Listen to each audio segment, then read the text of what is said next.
What up? What up? So apparently Ezra Miller might be going to jail for 26 years. I don't know if that's real, but it's possible. Hey, Giant made it. Yes! I was worried. I was like, he's probably driving across America. What's up, dude? What's up? But did you hear? Yeah, he's full. Frozen in the Matrix. Oh, you're back. Cool. Ezra Miller might be going to jail. I'll pull that up really quickly just because, we got way better things to talk about. But in my opinion, that's like the unifying factor. Where did I put this thing? And really quickly, just a little bit of grifting. If you didn't know, you could buy Andreas merchandise now from Etsy. It's brilliant. Yeah, that's right. The entire line of designer Andreas gear. What's the grift exactly? What constitutes the grift aspect of this? Because it looks like shameless self-promotion to me and just trying to sell a fine product. Do you love Canada? I mean, because that's maybe grift in Canada. I don't know. I haven't quite figured it out yet. Are you a dual citizen? No. I have no affiliation with Canada other than a weird interest. You know what I mean? You have a large following from Canada. I do. I don't know how large any following from Canada could possibly be. You know what I mean? But there's other things too. The Beetlejuice style, shoulder dresses that are pretty. I mean, if you live in LA and you've got money, you want to dress like this, and this is affordable if you're a lady. So go to your Illuminati nightclub dressed as Xirtus out as you can. Summer is done, but if you did, you've got the summer suit. There are tracksuits available, and these are all original pieces of artwork. You'd be surprised. This is not from the ancient times. It was trained on ancient artworks, but it's brand new. So that's cool. I want like a shirt with you wearing that sweater, just you wearing it printed on the shirt. Okay. You know what I mean? Yeah, I'm gonna put my face in the shoes and stuff in weird places, but I could go full on a picture of me eating a hamburger. I like the sea flamingo. I think this one's really underrated. It's my spirit animal, so yeah. You know what I mean? So there's that. Okay, so glad that I got through that really quickly. Ezra Miller could be facing 26 years in prison. I don't know if you guys have a 26 sync or something like that, because there's some good things there, I'm sure. Tetragrammaton, Scamatria. That's right. Yeah. Boom. Okay, we'll go. Let's do that. Actually, and chromosome 2, right? Oh no, the chromosome 23. Yeah, it's 23. But actually, there's not the gorilla. Is it the gorilla? The gorilla has 24 pairs. I forget. One of them has 26 pairs, but it's not one I can recall. But 26 Tetragrammaton. Or ton. Why? Because the 26 alphabets. What's the deal? Yud Hey Vav Hey in Hebrew. The gematria of the Hebrew is 26. So Yud Hey Av. So each one of these combined makes 26. Yes. All right. Okay. So let's go really quickly into this. He snuck into his neighbor's house allegedly to steal bottles of liquor. Allegedly, conditions of release: to stay away. Wearing the Batman shirt. They're still filming movie scenes with him. What do you think? 26 I don't understand. What are the charges exactly? He was breaking and entering to steal alcohol. It says. Well, he can't afford alcohol. Is he? What is he? Keith Sutherland? What's happening? Not guilty to felony burglary charges, but could end up behind bars for a long time if convicted. Yeah, I mean, the latest charge is stealing alcohol from breaking, entering, and stealing alcohol. But he's done a lot more before that. I mean, he was kidnapping. There's a kidnapping charge. So I looked into all this, and the whole thing seems really suspect on all sides. So did you know the George Floyd attorney association to Dakota Iron Sky's father? So the girl that they keep saying he did this with, hold on, Dakota Iron Eyes. Let me show you. This is the girl he supposedly kidnapped or whatever, and this is her with Greta Thunberg. Just for some perspective, you know what I mean? The idea that I don't know. There's a lot more to this story than we were told. Is all I'm trying to say here. But so apparently, she goes by Iron Eyes. That's her parents' last name because she's a Native American. She related to no, I guess I was. So there's Iron Eyes Cody. Was that his name? That famous commercial from the 70s where there's the Indian with the single tear and there's all the garbage. Oh, bro, that is a great sync right there. What? So right. So in The Shining, that commercial is referenced when Wendy and Danny go to race each other to the maze, and they say loser has to keep America clean. She says it, and then Danny repeats it. He goes, "Keep America clean," and so that was a reference to Iron Eyes Cody, in this classic. There you go. That's the guy. Dude, and so at the beginning of the Steve Jobs movie, Ashton Kutcher's waking up at the college underneath the video screen playing this commercial, you know, as if to say that was a time when things were ending, but this is a time when those times were ending or something like that. Right. Well, yeah, exactly. Because this is a big deal at this time. Like, because people like, you know, you just in the 50s, you know, you eat a burger or whatever, and you just toss the trash over your shoulder. People go for picnics in the park, they leave all their trash. No one gave a hoot, you know. So this is a turning point at that time, you know. Iron Eyes Cody, trash, you know. Iron Eyes Cody gave a hoot. Iron Eyes Cody, aka Aspera or Oscar de Corti, an American actor of Italian descent who portrayed Native Americans in Hollywood films. So there's that. So yeah, I mean, I don't think that she's related to Iron Eyes Cody, because that would be like Elizabeth Warren level, and I think she really is, you know, indigenous, whatever. Which tribe is she from exactly? Let's see what the wiki says now that they had to make some stuff. The Respect Our Water Youth Leader campaign from the Standing Rock Sioux tribe. The reason you heard that she was kidnapped is because she went to college and like took drugs and dropped out, and he tried to get her back to her parents after they had met once at the pipeline protest. Yeah. So the pipeline protest is really all that we have as like any. Well, they both went there. Have you seen my synchronous Dakota pipeline syncs? I post a lot of articles about it. Dude, let me see if I can pull something up real here. Yeah, just type out Dakota and Shining. There's a lot of Shining linked to it. I mean, yeah, like I want to say, if you hadn't noticed this, like if you haven't already looked, you already. Yeah, sorry. Did I spell it wrong? No, I'm just checking out on that. It's Dakota.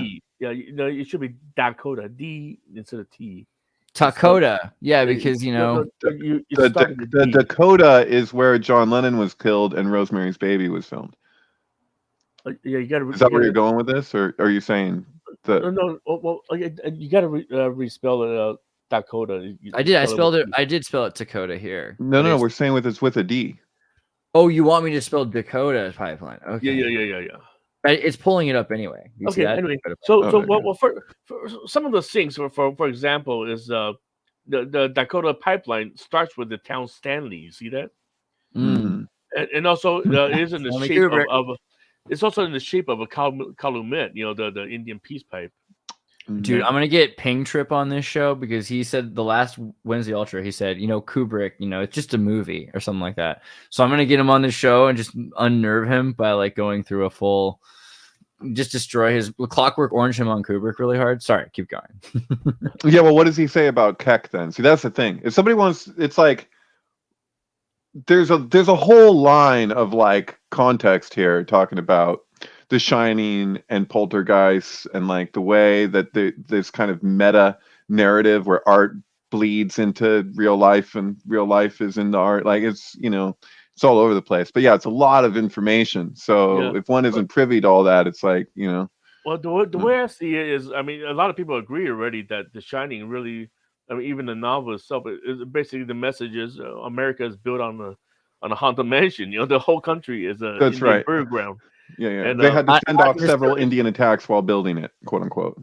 Not just even in America, like South America too. Ruta Nacional 237 in Argentina. Like this is the road to Bariloche. And I just remember I got a sticker and a patch at a gas station through there because I was like, oh, this is great.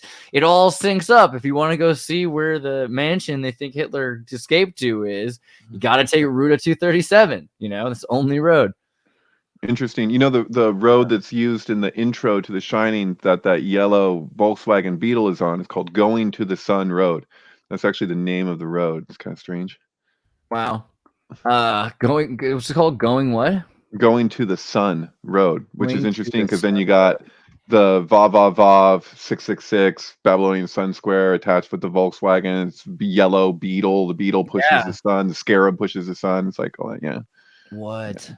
Yeah. Very hermetic. And then the typewriter, of course, in The Shining is really like the nod to me. I think about the 237 is that the typewriter is a German Adler typewriter, you know, for in kind of insinuating something about the Nazis in World War II and Kubrick. Yeah, or Adler, the psychoanalyst.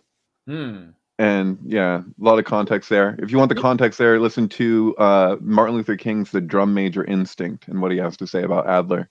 It's interesting. You know, would you think that? I mean, I know it's kind of sensitive way to put it, but Kubrick. I mean, do you think of any way that he's a bit of a Nazi sympathizer in any way? Because for example, his wife is a German, wow, right? His wife is German, and I think because of who his wife was, it probably helped. Kind of him navigating things in certain situations. I think people would say like the opposite, like that went against him, but I actually think that worked for him because, you know, though he never got bar mitzvahed, he's very much Jewish, obviously, and I think that my takeaway is that he had a deeper perspective on all these things, and he wasn't polarized. He was just very matter of fact, you know. Yeah, I'm just wondering about his connections. Like, say if his wife actually has any like German royalty, the Bavarian royalty connection, and also, you know, he have all the access. He shot the entire Eyes Wide Shut in the you know the Rothschild mansion, and all these things. So I don't know. I'm not saying what he believes in or what not or what he is allegiance to. But like he has a lot of connections to it, you know what I'm saying? There's the Jay Widener idea that, you know, if he were to have assisted in faking that footage, not to say we didn't go to the moon, but that there was at the very least a massive PR campaign that was known to get the public support and financial support and everything, then, you know, it's not out of the question if he had done that and was able to show that he's able to keep a secret, so to speak, you know, like, of course, like, why did they let him burn through film the way he did? That's expensive. No other director in history has been allowed to, and I say burn through film, I mean literally set it on fire. So like all of his extra footage of which he's in I don't know about now, but he was in the Guinness Book of World Records for The Shining, in the scene where Ullman and Danny are discussing The Shining. That scene was reshot more times for the length that it is, because all a single take, more than any scene in the history of movies. It may have been he may have beat his own record with Eyes Wide Shut, with the argument between Nicole Kidman and Tom Cruise. But you know, it's like, why was he allowed to do that? I mean, I'm totally down with the idea that he helped use front screen projection the same way that, you know, the 2001: A Space Odyssey. That was Jay Widener's thesis, right? That was you know how they shot the moon landing. Do you watch The Mandalorian? Like, do you see have you seen The Mandalorian? Like the whole Mandalorian set. You know how the Mandalorian set shot, right? Is it all indoors? Yeah, Mandalorian set. It's not a green screen. It's way better than a green screen. I think it was shot in the same studio in England, right? It's a dome of like 8K displays. It's all curved displays. So when they're walking around, they can see it like a TV set. They're standing in a dome of TV set. And so it just feels, and then the light shines on them perfectly because it's reflecting off whatever color the TV light is, which is, you know, and they can do this in real time. So it's basically a play. They're acting in front of a stage, you know, a sound stage or whatever. It's like an acting job. And then the sets are changed, but the sets are changed digitally now is all. But they work from 360 degrees. Totally. But the thing is like that people need to be aware of, if you're discussing this stuff and front screen projection, the significance of that at the time, because that movie came out in 1968, right? 2001: A Space Odyssey. It's the dawn of man. It's that whole beginning with the apes, that's all shot indoors. There's no outdoor part to that intro, and that's the thing. On a big screen, people couldn't even tell. So when you're looking at the lunar footage and you see that point where the terrain has that change, and there's always this line, there's always an indication of front screen projection. And so that's one of the arguments, I guess, for, you know, why did Kubrick get the treatment that the allowance that he did. And also, you know, Paths of Glory, his wife's scene at the end of the movie and what she's saying, that's significant, and that kind of sets the stage for what, you know, their connection was about in certain ways. There we go. This is what I'm looking for, something like that. There you go. So and then they have a curved dome that's the entire ceiling as well. So this is not even. So the perspective won't be warped when you turn the camera. Right. This is curved like already, but they've got it the whole way, and so it replaces the theater. It replaces the idea of a stage and how the stage has a backdrop that changes, and they can stand on an area that's even. This could be a sheet. I think they're using a gold sheet for sand, but they've even got glass. Have you seen the kickable LCDs? They have a kickable LCD TV. What was it? Linus did it, man. Like unbreakable TV exists from China. Come on, where is it? Yeah, there we go. So this thing, you can just smash it. It's crazy. You just smash the thing. Watch him. Bam, bam, bam, bam. So you can walk on these things, and that's the cheap Chinese one. So you imagine what the destroy normal. Wow. Disney. Yeah. Oh shit. You can be. Yeah, you can actually have a completely realistic place that you're standing in, and someone can hold a camera and it can be moving around, right? And even beyond that, now you can motion track anything. Like if you have the 4090 RTX, if you have two of them, you could easily live motion track a fake moon landing at home. But at the time, yeah, if you just want to be in a place where there's rear projection, it's bright enough if you have the right kinds of lights and if the cameras can pick up in low lighting. And what's the movie that Kubrick goes and makes? He makes, So what's the movie he makes? The last movie the movie he makes right after the movie Barry Lyndon. He makes Barry Lyndon. Oh, sure. And when he makes Barry Lyndon, he uses NASA's exclusive lenses, which have a higher f-stop.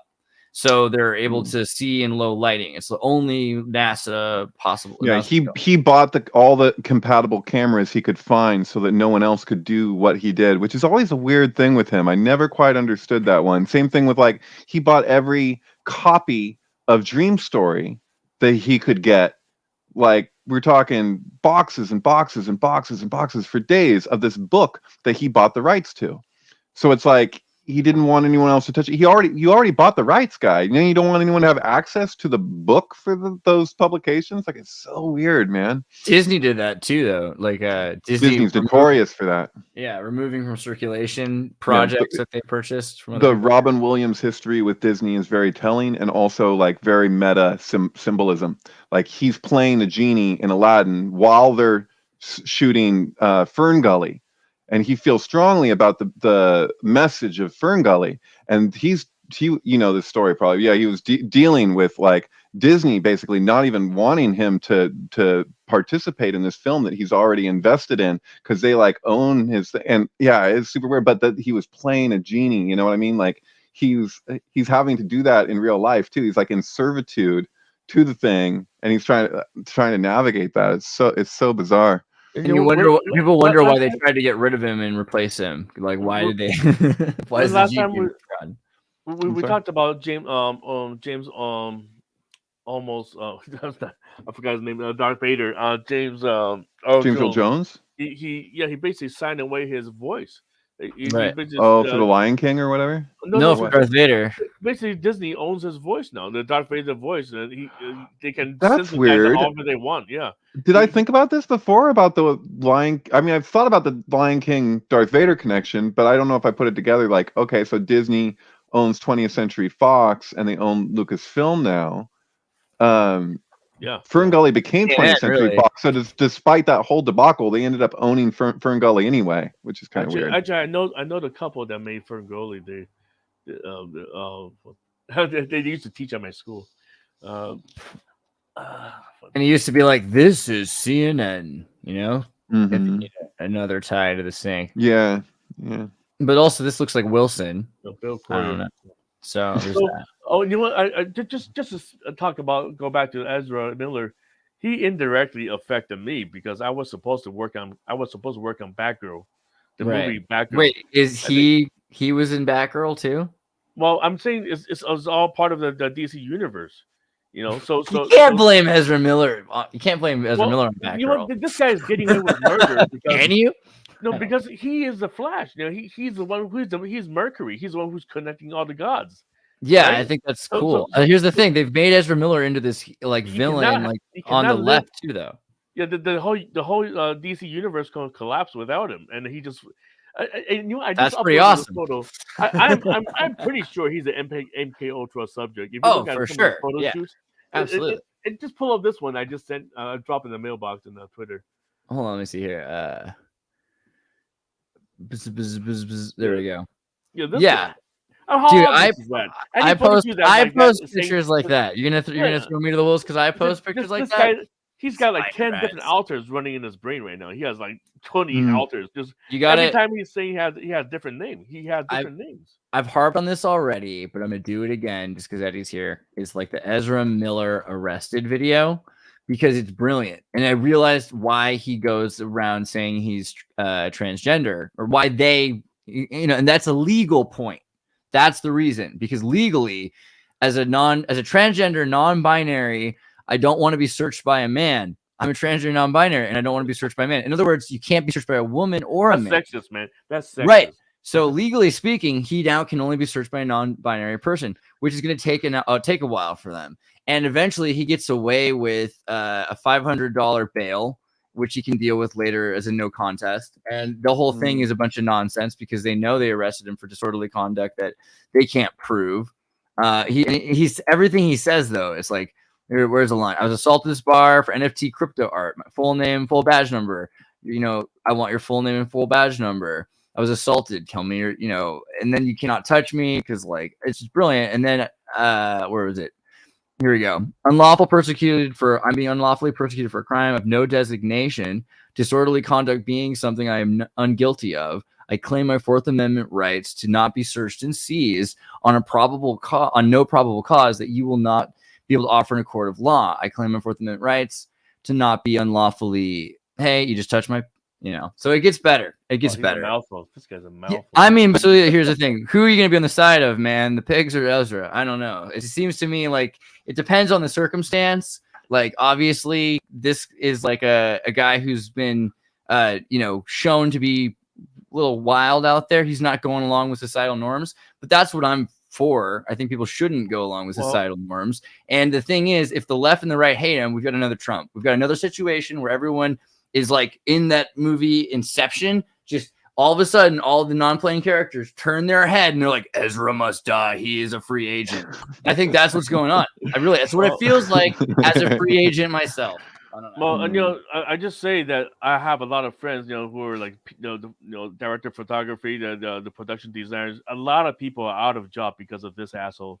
I'm not kidding you. So much, I could have been. I mean, 2 months ago, I could have jumped down a Batgirl. The whole thing was. How the hell is it his fault that Batgirl? Is it because he's monopolizing the roles, or I don't get? Michael Keaton was in Batgirl, and it was shot all the way through, and it was awesome because it had Michael Keaton. And then they said we don't want another Michael Keaton Batman movie. That's my opinion on Batgirl. From an outsider perspective, but I still don't think it was mercurial. I don't think it was literally they hate Ezra Miller. I don't know enough about this whole thing. Have you seen the Batgirl thing? Yes, I know that much. What did you say? But I'm just saying. You had a good tweet about Batgirl. I'm trying to remember what it was. Was it the script was included somewhere in Trump's safe or something? Right, yeah. When they found the Batgirl script in his, wait, that's part of the documents seized from. No, I was just making a joke, and I'm referencing the joke. But the thing is, Warner Brothers is in a lot of trouble right now. I mean, not just a Discovery merger. I mean, everything. Oh yeah, we should talk about the Discovery merger. Right, I thought the main point of feudalism was to protect us from monopoly. They seem to be the ones facilitating it, especially the media. Yeah, that's kind of my point, I guess. But maybe you're right. I don't know. So if Hollywood, who's to blame? If it's basically like saying your abusive spouse who beats the polyamorous number of Mormon wives, including yourself, I'm calling you the polyamorous wife, and Hollywood, the establishment, the abusive husband here, just for the metaphor.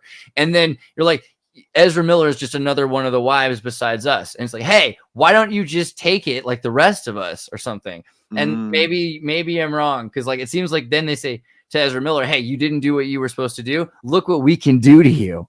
Look what we can make all of the people think who don't think anything. We just put them in front of a picture of you with a girl and they think you're dating her. And then we put a picture of you in jail and we make it look like you killed her. We can do whatever we want and no one's going to care. Look at us. And then we're kind of, that's where Hollywood is and we kind of enforce it. That's why Kevin Spacey exists. Well, he's still out and about, isn't he? Just finally. I mean, like now that he's retiring, it's kind of what it's like. I don't know. I got a good Ezra Miller sync with We Need to Talk About Kevin. Ooh, and really? Marilyn Manson's album Born Villain. That's the whole thing.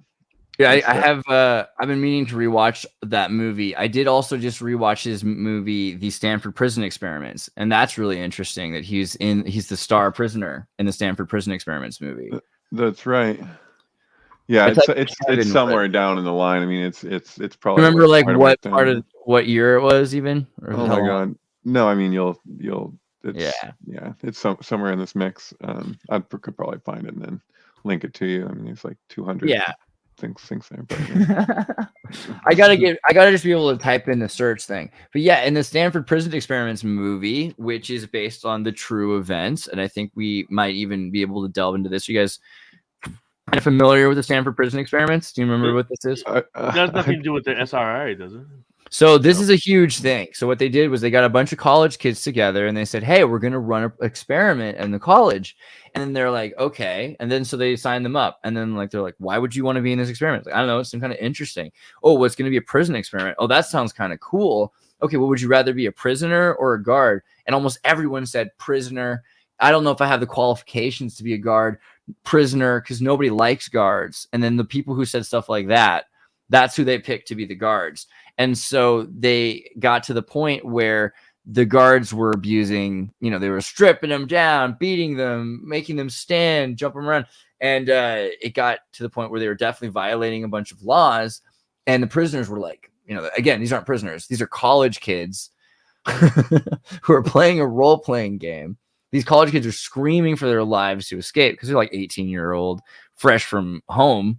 And look at that shirt. They were locked in there, yo. 2093. There's a 93 again. Anyways, interesting. Kalima. And you what? Speaking of guards, I just uploaded this quote that I was watching Watchmen, which has a lot of crazy. Oh, now we know who watches the Watchmen. Thank you. Okay. Oh, it's Eddie who watches the Watchmen. Yeah. So this quote, right? That was in the Watchmen because the police that's played by Don Johnson, right? He was saying that to his troop. All the police would cover up with a yellow mask. Remember that? So this quiz custode, I don't know how to pronounce it. Ipsos custode, meaning it means who's going to guard the guardians? Who's going to guard? Yeah. So there's a sync right there. I was watching this yesterday. Ipsos custodes. Yeah, there we go. Yeah. Well, there's two giants here. Oh, okay. One's fake. Doppelganger giant. Yeah. Oh, speaking of Watchmen, it was very bizarre to watch it again because now, the whole series started with the Tulsa massacre, right? The bombing of the Black Wall Street, whatever you call it. But now Stallone's coming out with a new movie, right? It's called was it Tulsa? Godfather? Tulsa? Sylvester Stallone, is he directing it? Isn't he in his fucking 80s or something? Jesus Christ! Yeah. No, it's not a movie, but it's a series. Tulsa. I mean, but he's on steroids, right? So or allegedly, so he should be able to live for a long time. Hey, type Tulsa. Stallone Tulsa. Yeah. Tulsa. Tulsa. Yeah. He wrote Rocky too, isn't that right? Yeah. He wrote it. He's fighting the studio right now regarding the rights to the script. He said he deserved more money from it. He was yelling at this the producer who 75. He's 75. Okay. Yeah. Thank you.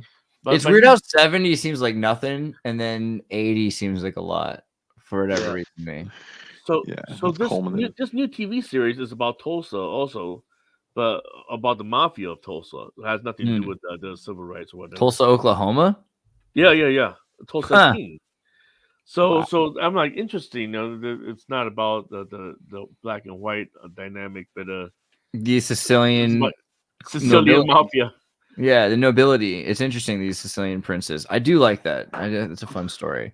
Yeah. So, anyways, I'm thinking there might be some connection going on the transition. I forget why I wanted to talk about the Stanford prison experiment. Oh yeah, just because of Ezra Miller, so that's fine. But just fair just the thing is, I do think people should look into it and watch the movie probably, because it's a pretty, and even watch the documentary on YouTube if you haven't heard about it, because just to know that the kids got locked in here, tried to get out, or screaming to be let loose, and then the doctors at Stanford were like, no, let's just leave them in there and see where this goes. Yeah, they put so many guards on, ethically, for a lot of these kind of psychological experiments now, that we use what we found from these experiments, because there were so many at the time, Right. but we can't reproduce that, and we can't try different ways and anything like that. Kids today wouldn't survive being electroshock treated I'm the not way saying these were. Yeah, I'm not saying they. Oh, that too. But there's another great movie in the same vein that they did, was that other experiment where they would have somebody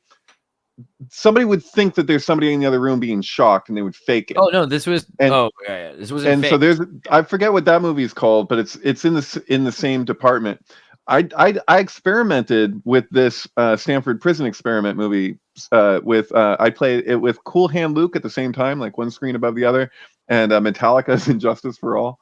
But it was entertaining, but it wasn't enough for me to be like, okay, I'm uploading this for the world. But what I have uploaded is in the comments here if you want to see the one you're looking for there. So there we go. Cool. Yeah. Is there any connection with Stanford Prison Experiment and Jim Jones of Jonestown?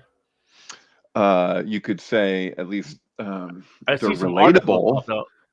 Direct correlation. I mean, I don't know, but yeah, the same era. It's probably the same era, right? Oh, I see what you're saying. 70s. Yeah. 80s, yeah. I see some articles that try to talk about both incidents, but I haven't read it yet. It says, what does it say here? It says the Stanford Prison Experiment and Jonestown. Yeah, this whole document I got to read. Let's see. Yeah, Peter Levinda, after reading what he has to say about Jonestown, I walked away feeling like I know less about Jonestown than I thought I knew. When I first got the internet, when the internet was first available to me when I was young, it's one of the first things I looked at was the Jonestown stuff, and I thought I got a sense of what was what, and then I walked away now feeling like I don't really know what the hell was going on, because there's so many giant holes in the it's an example of a very sensationalized event that we know these people died. It's crazy, but the full depth of what was happening is very that is an example of a narrative that was given to the public that was not necessarily all verified, and so I don't even know. I thought I knew, but I don't know. Andreas, when you're gone, I was trying to see if there's a link between the Stanford research and the Jonestown Jim Jones, because right in the 60s though there's Operation Chaos, right? And so that's supposed to be where they infiltrate non-violent groups and make them violent. So there's a number of really interesting examples. I met persons who were members of the Moonies at one point when they were Moonies.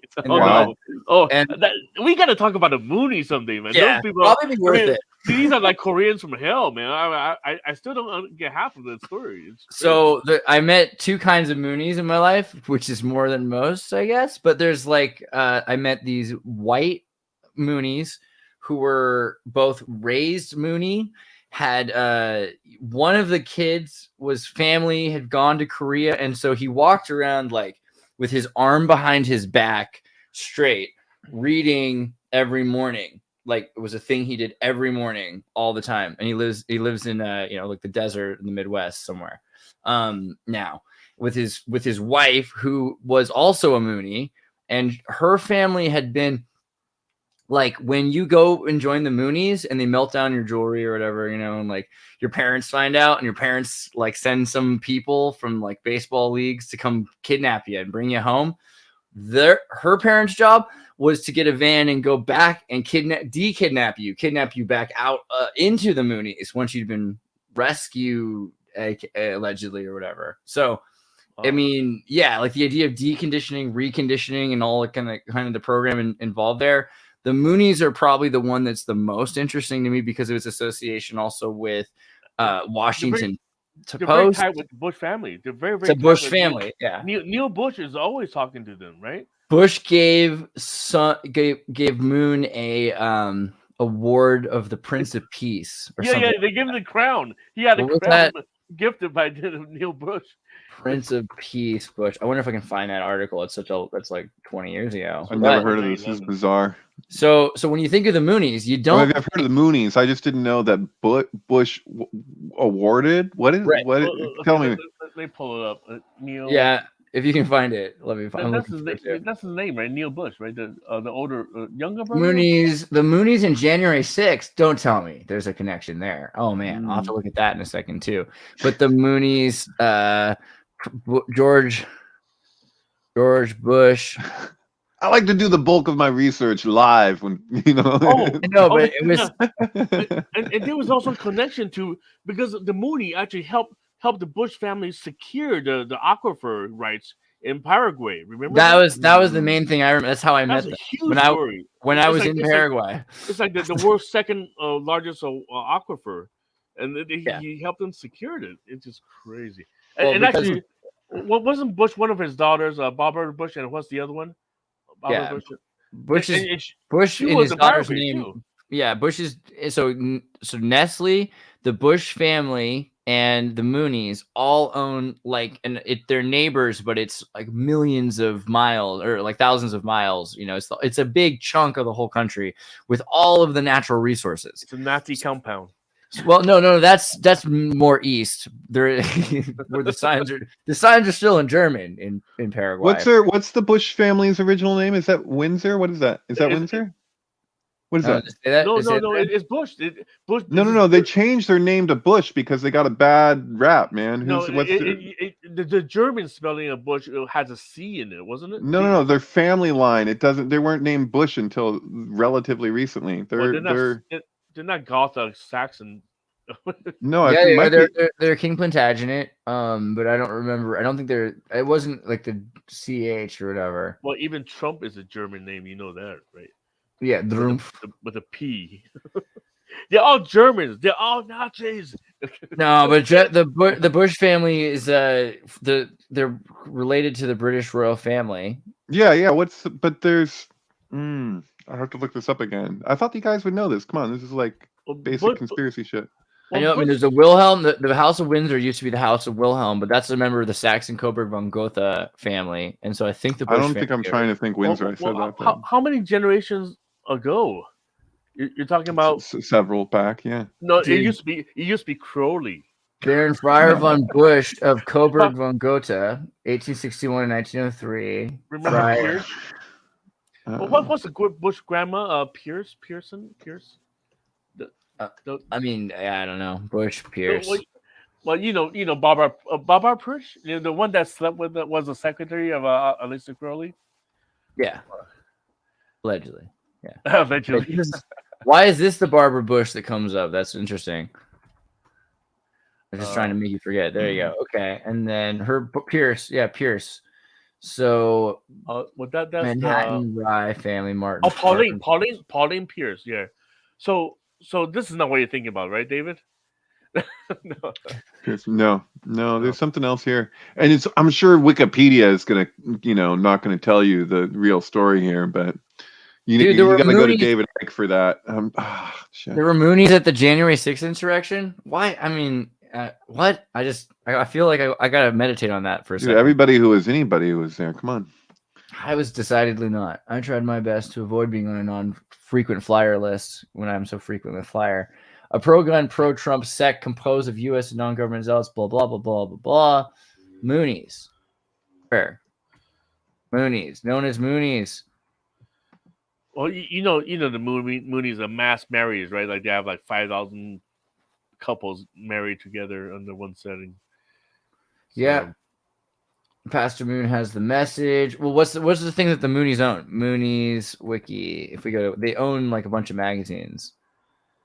No, not the Moonies. It's clever.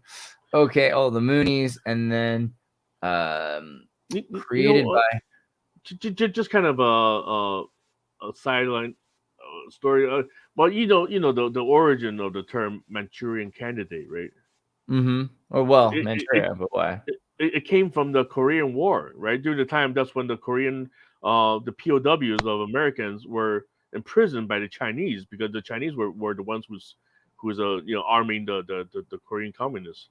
Hmm. So these American soldiers will be brainwashed, not like what they did in Guantanamo with the waterboarding, but they have their own technique.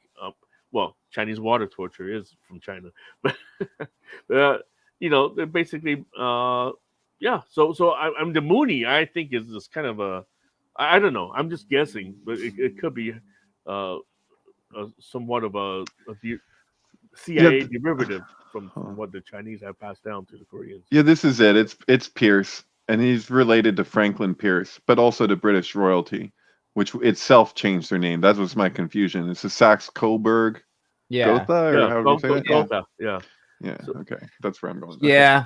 Saxe-Coburg von Gotha family is all over the place, and there was it's spelled like Gotha, but there was the Sophia Naturalization Act of 1791, I think 1793, maybe 1791. I'm pretty sure, and it allowed for Sophia. It allowed for Sophia to be the princess heir apparent because it did not allow for the Protestants in England to have the heir. So all these people that were 260 places away from the immediate royal family, but lived in Germany, even right. So that's how the Dutch Germans took over the British house because they were cousins basically up to that point. So we're talking about the House of Orange too, right? It's part Yep. of that. The House of Orange is the Dutch house. The House of Orange. There's like a theory in regards to a Clockwork Orange with that, like why the Vita technique or whatever is why they That's got to be the reason. It has to have something to do with that. Yeah. Finally, it makes sense. Of course. Why else? What else could possibly be? Well, it's just funny because you guys were just discussing Manchurian Candidate stuff. We're talking about, kind of mind control related things, and then that's right in line with that, right? Yeah. They were Protestants. They were sympathetic to the Jacobins. William I of Nassau of Orange. Do you know that? I'm sorry, just because of what you just said. Otherwise, it'll be lost. You know that letter from George Washington speaking to that book, Proofs of a Conspiracy, where he talks about the Illuminati, and he says that they look to separate the people from their government. I'm not aware that this is spread to the U.S., but he says that it's completely one with Jacobism. Is that what he said? I always said Jacobism. I'm too book learned. I don't know pronunciation. Frank Jacob, and who's part of the Sabbatean, right? The Sabbatean conversion. So you got a bunch of people though that were warning George Washington, and George Washington was sympathetic to the Jacobins because the Jacobins were sympathetic to their cause as well. And so they said basically someone had sent George Washington a letter though that had said the opposite. It was like the Jacobins are this huge threat, and you have to be very careful about the Jacobins, and that they could be usurpers of the Whig nationalists, whatever prototypical Whigs there were. And then George Washington was like, "There's nobody who is more aware of the fact of what the Jacobins are planning than I." In other words, inferring that he was actually at that point a member of the Jacobins, or at least. If you look at it, 1776. I mean, how convenient the Bavarian, the Illuminati, Weishaupt, in May 1st of Beltane. That's when the establishment of the Bavarian, right? Illuminati.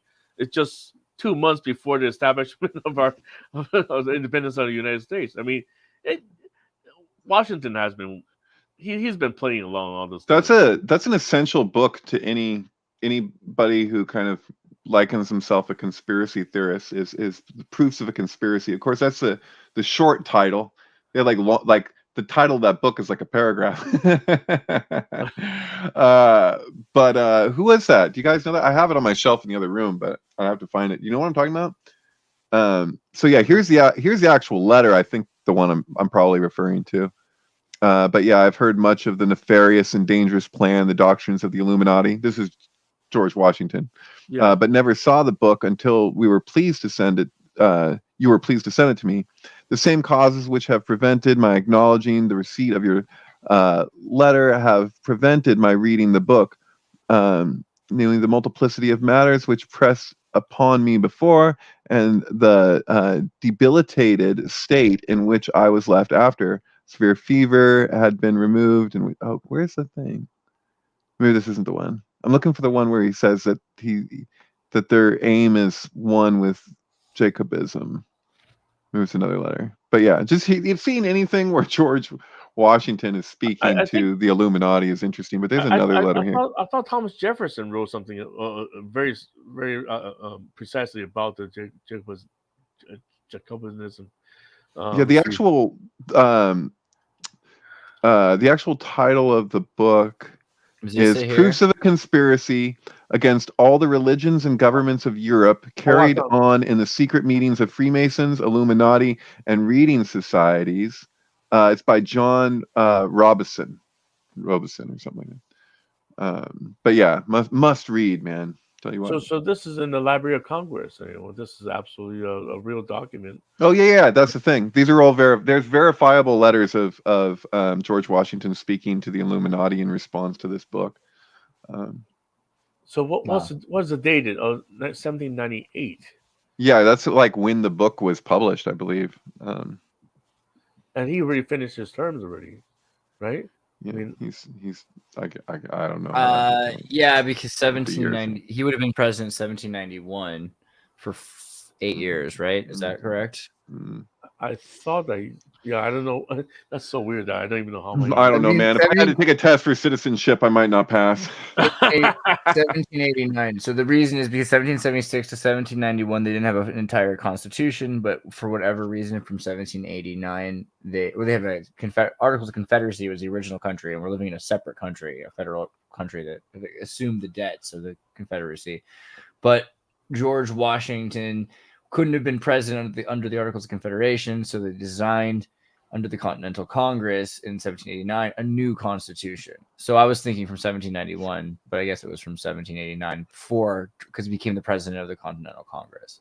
All right, and then he first president of the United States nation, 1789 to 1797. Okay, and then what's his death day? Where's his death? He never died, man. He's a god. Right. Man. Elvis just went home. Oh my God! Actually, Andreas, I just remember why I want to bring a Watchmen. I don't think you noticed this. Okay, I'm posting it. That you can pull it up. Okay. Hold on one second. I'm uploading. Okay, look up the messenger on Twitter. Twitter, yeah. Okay, expand that. When they swore me in. This is where the police chief was buried. You know, the police chief. Oh man, at the Tartarus Acres. Did you notice that before? Dang, Tartarus Acres. Does it say? It's just there. Nobody even talked about it. Nobody talked about the name of the cemetery. I mean, now I got to pull up my copy of the Watchmen and see if it's in the comic book or something too. That's the thing. Yeah. I was crazy. Like, whoa. Yeah, I mean, Watchmen's crazy. Also, you also look at the story was that police chief, he is involved with the KKK allegedly, right? They found the gown, the regalia deep inside the closet. So you never seen the series? You never seen the HBO? The Watchmen series? No. Yeah. You should watch it. The movie. I'll watch it. Yeah. Okay. The first 2 episodes, I was just like, "Whoa!" There's a whole bunch of things going on in there. And I didn't realize this whole time you were talking about the show. I forgot that there's a show. I haven't seen it either.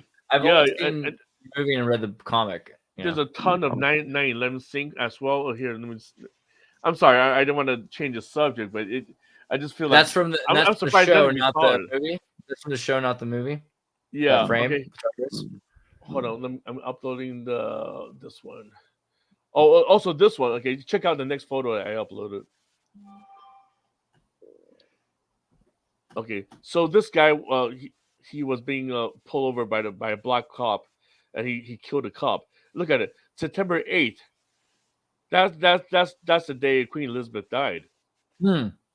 and well, of course, it's 2019, but then also, uh, So was COVID. So there's a whole bunch of things. Oh, hold on. Next one is this one here, because this is where the lead character, I keep forgetting her name. Okay, next photo. what You can was on load, track? Slide, you should say. yes, slide. See, Ooh, nice. this is her office. Her office. Wow. This is where she hide out her uniform and. Okay, so they went to town on the TV show. That's funny. Why is it the TV show always does it so hard every time? Well, here's the thing, because I was watching this show very closely because it was the 100th anniversary of the Tulsa Massacre last year, right? It was the last year or this year. The Tulsa Massacre was I never keep up with the date. yeah, 1921. So yeah, so it's the 100th anniversary last year. So I don't know. I was anticipating some riots. Tulsa Race Riot? Wow. So wait, I don't even know about this. Was I not educated enough in school? The Tulsa Race Riot or Black Wall Street Massacre. Oh, the Black Wall Street Massacre. I've heard of that. So the whole first episode was covering the whole incident. They even send planes to bomb the city. This is like an affluent black area. This is an affluent black neighborhood. And they basically just want to destroy all like black businesses. Yeah. And, dang. This is like they did this in California a bunch, but this looks like it was the most intense. They did that in the California too. You know, the whole not Huntington Beach, but just south of Manhattan Beach, there's a whole plot of land that would belong to. Dude, Santa Cruz should all be Japanese beach names, man. They kicked them all out, and that's before the prison camps where they there were a lot of Japanese strawberry farmers, right? If I remember. Oh, there are still a bunch of Japanese names of streets in Watsonville and places where there are strawberry pickers in California. But yeah, even before like the internment camps, because the internment camps put people away and a lot of them didn't come back. Right. But in the 19th century, the Irish made as a collective Catholic group, made factions that voted in a constitution that didn't allow for Japanese to marry outside of their race, to own property originally, which had to be contested in the federal court until it was removed from the California Constitution. People don't realize some of the crazy stuff that they did to try to forbid the Japanese, and just how, kind of a bummer it is, because I don't know. I mean, Irish cops and stuff, whatever, but you could have had more like samurai pizza California. The thing you like about California, there could have been more of it. So I don't know. It's kind of a bummer. Well, I think it's all too late for restitution. They're like, yeah. I don't know. Give it back to the Yakuza, bro. That'll work itself out. I saw the Yakuza here in Little Tokyo in Los Angeles. I saw them all tatted out. I was like, oh my god, these guys are running around here. They're all around. Yeah. It was like 4 or 5 years ago. I saw them. Like, whoa. Well, this is horrific, man. This whole thing that happened. Yeah. Yeah. The craziest thing, they actually have bombs dropped. The planes were dropping the bombs. What the heck? So they bombed a city to get rid of the infrastructure, and you can see there's electric towers here with cables and phone lines or whatever, and a telegram. I mean, it's amazing how well established the whole city was. I mean, this is not the entire Tulsa, of course. This is, I forgot the name of it's called Green something. Yeah, because Tulsa is a pretty big town, so it's not the whole city. Greenwood district. Greenwood, yeah. So that's where it was. So, but nothing significant happened. Little Africa, they called it. Yeah. Wow, Little Africa. So it's pretty. Yeah, that's a bummer. They destroyed Little Africa. Where's the movie? Is there like a Tulsa Race Massacre movie yet? Well, yeah. Well, I mean, I wouldn't say the Watchmen first episode is the documentary, but it pretty much has some footages. Yeah, we need to remember what we choose to forget. Yeah, that's crazy. That's insane. Yeah, and so I mean, you think about all the money in Florida and in Georgia too. There was a number of these rather financially adept Black communities from Afro-Caribbeans in Florida had completely tons of money, and then Louisiana, of course, like Louisiana first Black governor, and this is confusion because he's as a governor. It's always hard to find the first one. You can only always find the one after they became part of the United States again after the Civil War. But there were black governors of When did the Louisiana. Louisiana Purchase? When did Louisiana Purchase happen? That was in 18. Let's see. It was before Civil War. 1803. 1803. Yeah. Dang. So that was purchased from. But Louisiana Purchase includes like so much more than people realize, because Louisiana is like down here, and it didn't even include all Louisiana, ironically, at the time. Right. Yeah. You know, There's also the if you selling look of the at it, corporation for the East Coast too. You know, I'm talking about. I always thought that New Orleans is a weird place because it's basically where the Mississippi exits, right? So if you look at New Orleans, it really is the anus of America. Was the New Orleans? That's the definition point. I'm trying to say, if you look at America as a whole body, there's a whole digestive tract, right? And New Orleans is like this. Get your mind out of the gutter. No, that's right. That's fair. Giant did snake one time. I can see that. It's fair. It's kind of similar. I wanted to say that the mafia, the American organized crime families, started the first ones that are traditionally considered organized crime families in America, right? They originated not in like New York City or something like that, but they originated in New Orleans because New Orleans was just the perfect coastal.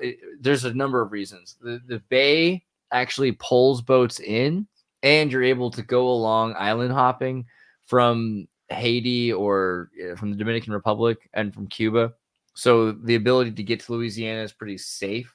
And so, yeah, there were a number of families that had spots along the way from the north to the south, and then they could have a triangular trade between people on either side of the equator, bringing summer stock to the winter lands of the north, the inverse, place.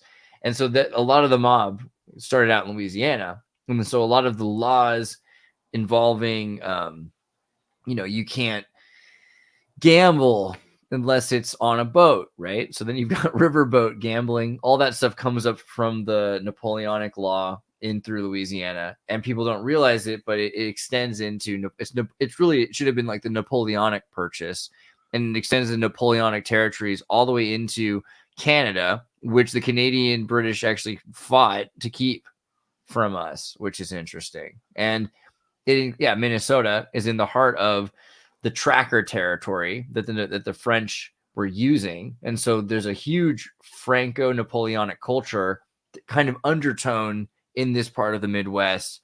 It's not really part of government or bureaucracy, but it seems culturally apparent that like the native people or whomever the settlers were here, they have that same kind of ideal. Wow. Yep. But dude, yeah, the New Orleans crime families, Sylvester Carollo, man, crazy stuff. 1857, Matronga family. I wonder if you can find anything on that. You ever play Red Dead Redemption? Mm-mm. Oh, is that what the game is about? Yeah, Red Dead Redemption. I heard of it. Well, I see people play it, but I didn't even know the story. I don't know if you can find a spoiler alert for a game that's 10 or something years old, but yeah, you end up getting to the mafia running Saint Denis. It's like it's this fancy town. It's in Red Dead. So you eventually get to this really nice town. And you're like, whoa, I've been living with cowboys in the dirt. And the entire time the mafia has a steam powered city with Nikola Tesla. Yeah. With like the trains and stuff. Which statue is that? Do you know? It's probably a statue of the dude who owns the city or something in the game. I can't be sure. I wonder if he's okay. I love how like in Mexico there'll be like these drug lords or whatever, and we're like oh my god, these it's not good, but they're so loved, man. Yeah, it's like people will be so loved in their communities.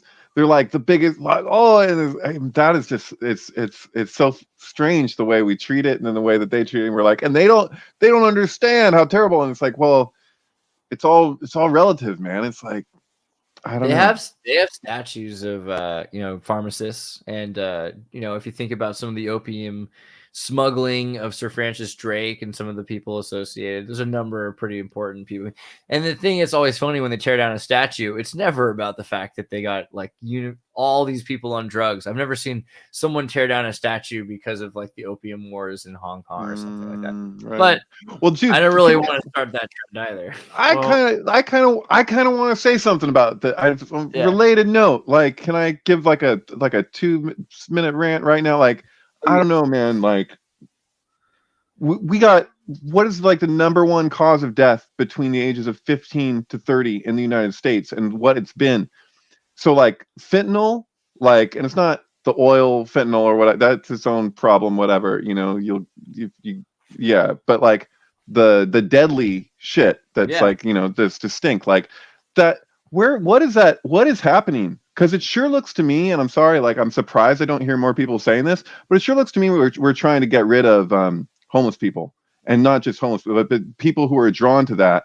Like, that looks to me to be very purposeful, like straight up mass murder. People are concerned, rightly so, about ingredients in approved medications, all these different things. And I'm like, my God, like, why isn't, when we're talking about that, we're so concerned over people dying and we're trying to save lives and whatever, why hasn't this been more at the forefront of our focus? And I think that it's that a lot of people, and some, even if it's not conscious, they're just like, well, you know, like, it's easy to disassociate.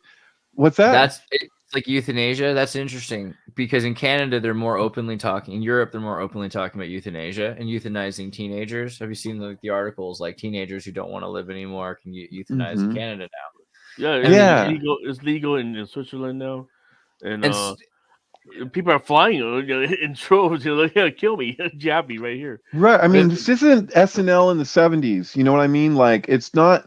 You know, we would like to treat it like, if you know people or whatever, who knows yourself at some point in your life, whatever, you're like casual about that stuff, and you're like, you know, everybody knows somebody who's died of fentanyl. But if you test, people are like, oh, I test my stuff. No, you test a portion of your stuff.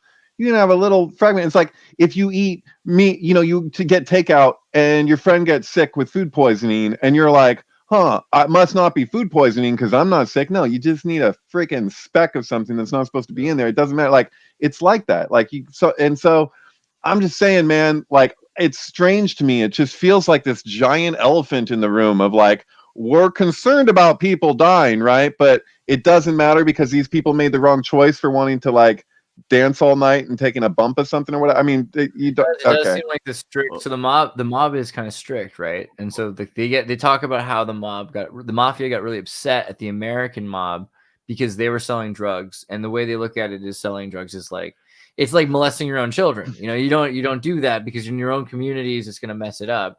And then it got to the point where it was crazy in America, and the FBI took over Las Vegas. You know, it's like the worst possible dystopia. But now we're in a situation where the drugs that they can produce, you can't track fentanyl because it's impossible. Okay, and here's what I just speaking from a Chinese American point of view. The Chinese make it. But you see, I don't want to criminalize. I don't want to incriminate the Chinese population at large. But we got to look at this. U.S. and China have been at war for a long time. Okay. Yeah.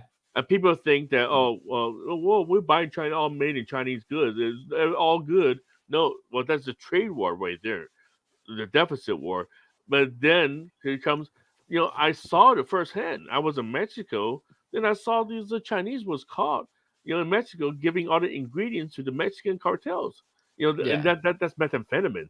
You know, dude, we're going in Kanye territory right now, just by the way we're having this conversation with the generalization. When we just say these people, and it's like, that's a lot of people. Most of China is farmers, man. Like, what are we even talking about? But anyway, I'm sorry. It definitely wasn't. Ezra Miller. It was Ezra Miller. He's talking about Ezra Miller. That's exactly what he's on. He was on a rampage. Just Ezra and nobody else. Fentanyl. You know, so I know fentanyl, the biggest, you know, ingredient manufacturers are not in Mexico. I mean, well, you don't know that actually. So here's the thing: you saw, first off, you know how the Chinese work. They find the bottom line, and they live everywhere, like all over the world, and even there are Chinese in Mexico. B, you saw Breaking Bad, right? So Breaking Bad, they go to Mexico. The thing is, Chinese going to Mexico makes sense because they have less of their government oversight. They have family already there, right? And then because there's already family in Mexico. And then it's cheaper to do. The fact is, it is cheaper to do things in Mexico than China. China is more expensive. If you have to hide it, bribe people, it's more expensive. In Mexico, you can do it in a way that nobody notices what you're doing because they think you're making like videotape cleaner or something. So there is a lot of fentanyl being made. There are a lot of labs being made in Mexico. The Fiat is built in Mexico. A lot of Toyota and car companies are in Mexico. Mexico will just have factories put in it the same way China used to do that. But yes, there are a lot of Chinese billionaires, or not a lot, but there are more of them than there are here, I guess. So that would make sense that they're investing in selling drugs, some of them in Mexico. Yeah. I don't have it. But then hold on. The last thing is the mafia, because if you think about the cartel in Mexico, who runs and opens and licenses the cartels besides Nancy Pelosi? No, I'm sorry, that kind of supplies me. But you get my point, because we're talking about sanctuary cities and everything else as licenses for crime to be committed, whatever kind of crime, by organized criminals. So it is America working with the cartels that's making it possible for fentanyl to get in here, regardless. And if the post office, stopped, right? I just, dude, there's like if it saves one life, I don't care. Like there's like an attitude that gets projected about what it is that people feel, and then this is an area where it seems like, oh well, fentanyl is the most dangerous thing in the world. But at the same time, I think they're thinking that on one hand, we had a huge heroin problem, heroin was almost the solution to the pharmaceutical problem that had emerged from marketing and licensing opiates. And so the only way to defeat that was to completely get people off of it. This is the thing. Now they can sell a synthetic that is so much stronger that it destroys the market of American, Mormon, and for Francis Drake, British pharmaceutical companies, and CIA heroin from Afghanistan. But also, it disrupts. It's just a disruptive technology. That's what fentanyl is. I didn't finish my thought. Was that when I say Chinese, is because the Chinese, they are very, history is a very important lesson for them. They don't forget about the imperial atrocities from the European imperialism against China back, the Opium War that we mentioned already. That it was a trade war at first because England couldn't offer China anything they have, but they want everything China has. So it became a huge trade deficit situation. Absolutely. So India was their colony. It's like, whoa, what's the biggest export right there? They have tons of opium. That's right. So they just do you think we really had a moral issue with the opium? No. No, that was just pure racism there for the most part, man. I agree 100%, except for one point here, where David just said we. And do not lump me in with British people. You know what I'm saying? And so it's, you know what I mean? Because if the Chinese government or collective consciousness ideology is blaming America for British opium wars, that's kind of a dick move. Right. Excuse my that's not qualifying. That's not what I'm alluding to. I'm alluding to saying it's a strategy. It's a functional strategy. If you want to beat a country, there's no easier way to destroy a whole generation of males that have fighting capacity is to stuff the drug into the system. It immediately wipe out an entire generation of young men who can run. Well, look at what Nazis did to their soldiers. Right? They fed a Nazi soldier with amphetamine. They cross the border day and night. They won't stop shooting. It's the right drug for the war. Right. I also feel like everyone needs to cool out, and smoking some opium without any additives, probably wouldn't be the worst thing for some people. It would make Twitter a better place. I'll tell you that. It's plausible. Well, anyways, I would never recommend doing heroin, but it hasn't harmed my record. No, I'm not talking about heroin. I'm talking about what opium was at that time for people. Like, we could probably use a little bit of that, not too much, but like, I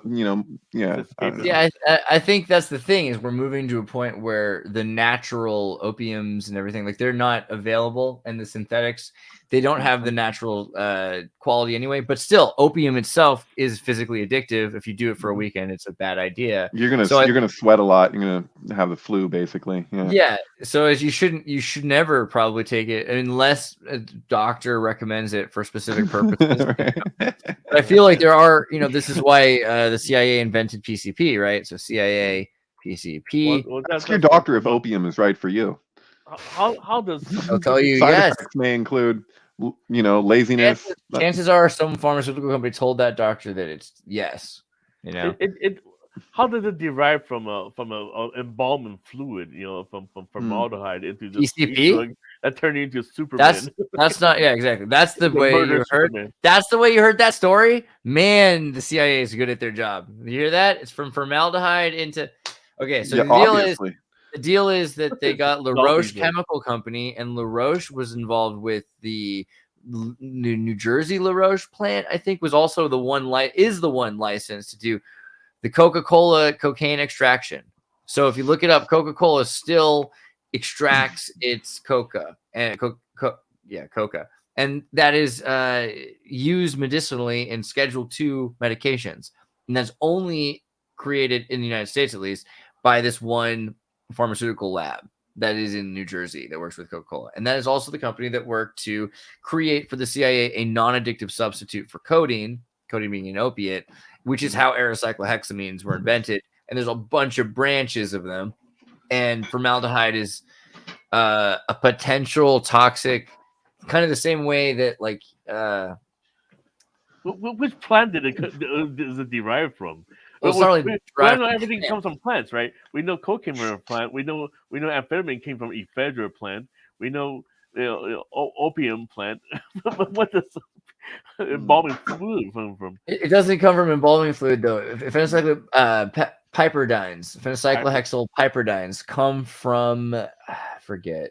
Come from probably some dead animal. I don't know. No, it's like chlorine and stuff. It starts out with a chemical process that they break down to benzo, piperidines, lorazepams.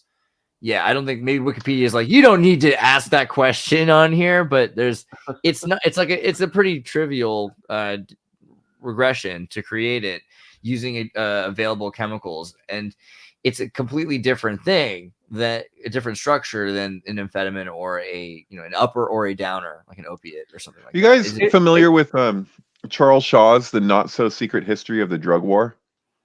No. Yeah, I think I've seen this. Hold on, let's pull it up. I've met him a couple times.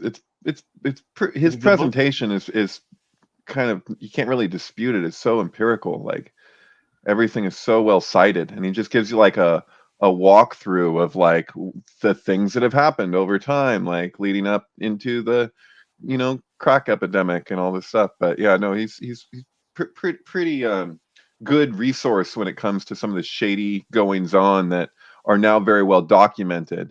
So if you're having a debate around this stuff, it's pretty solidly understood the game behind these things, And I'm bringing it up mainly because when we were treating the the opium issue and talking about what was happening with the Chinese in the early days of America, there, it's just like you can see that the way that a lot of these political games use the drugs around. I mean, come on, like, why is alcohol so acceptable? Like, it's the most obvious thing ever that it's not really, nothing's really about our health a lot of the time. It's just anything that subdue the public. I mean, alcohol itself is a drug, and we know that it incapacitates people's logical thinking.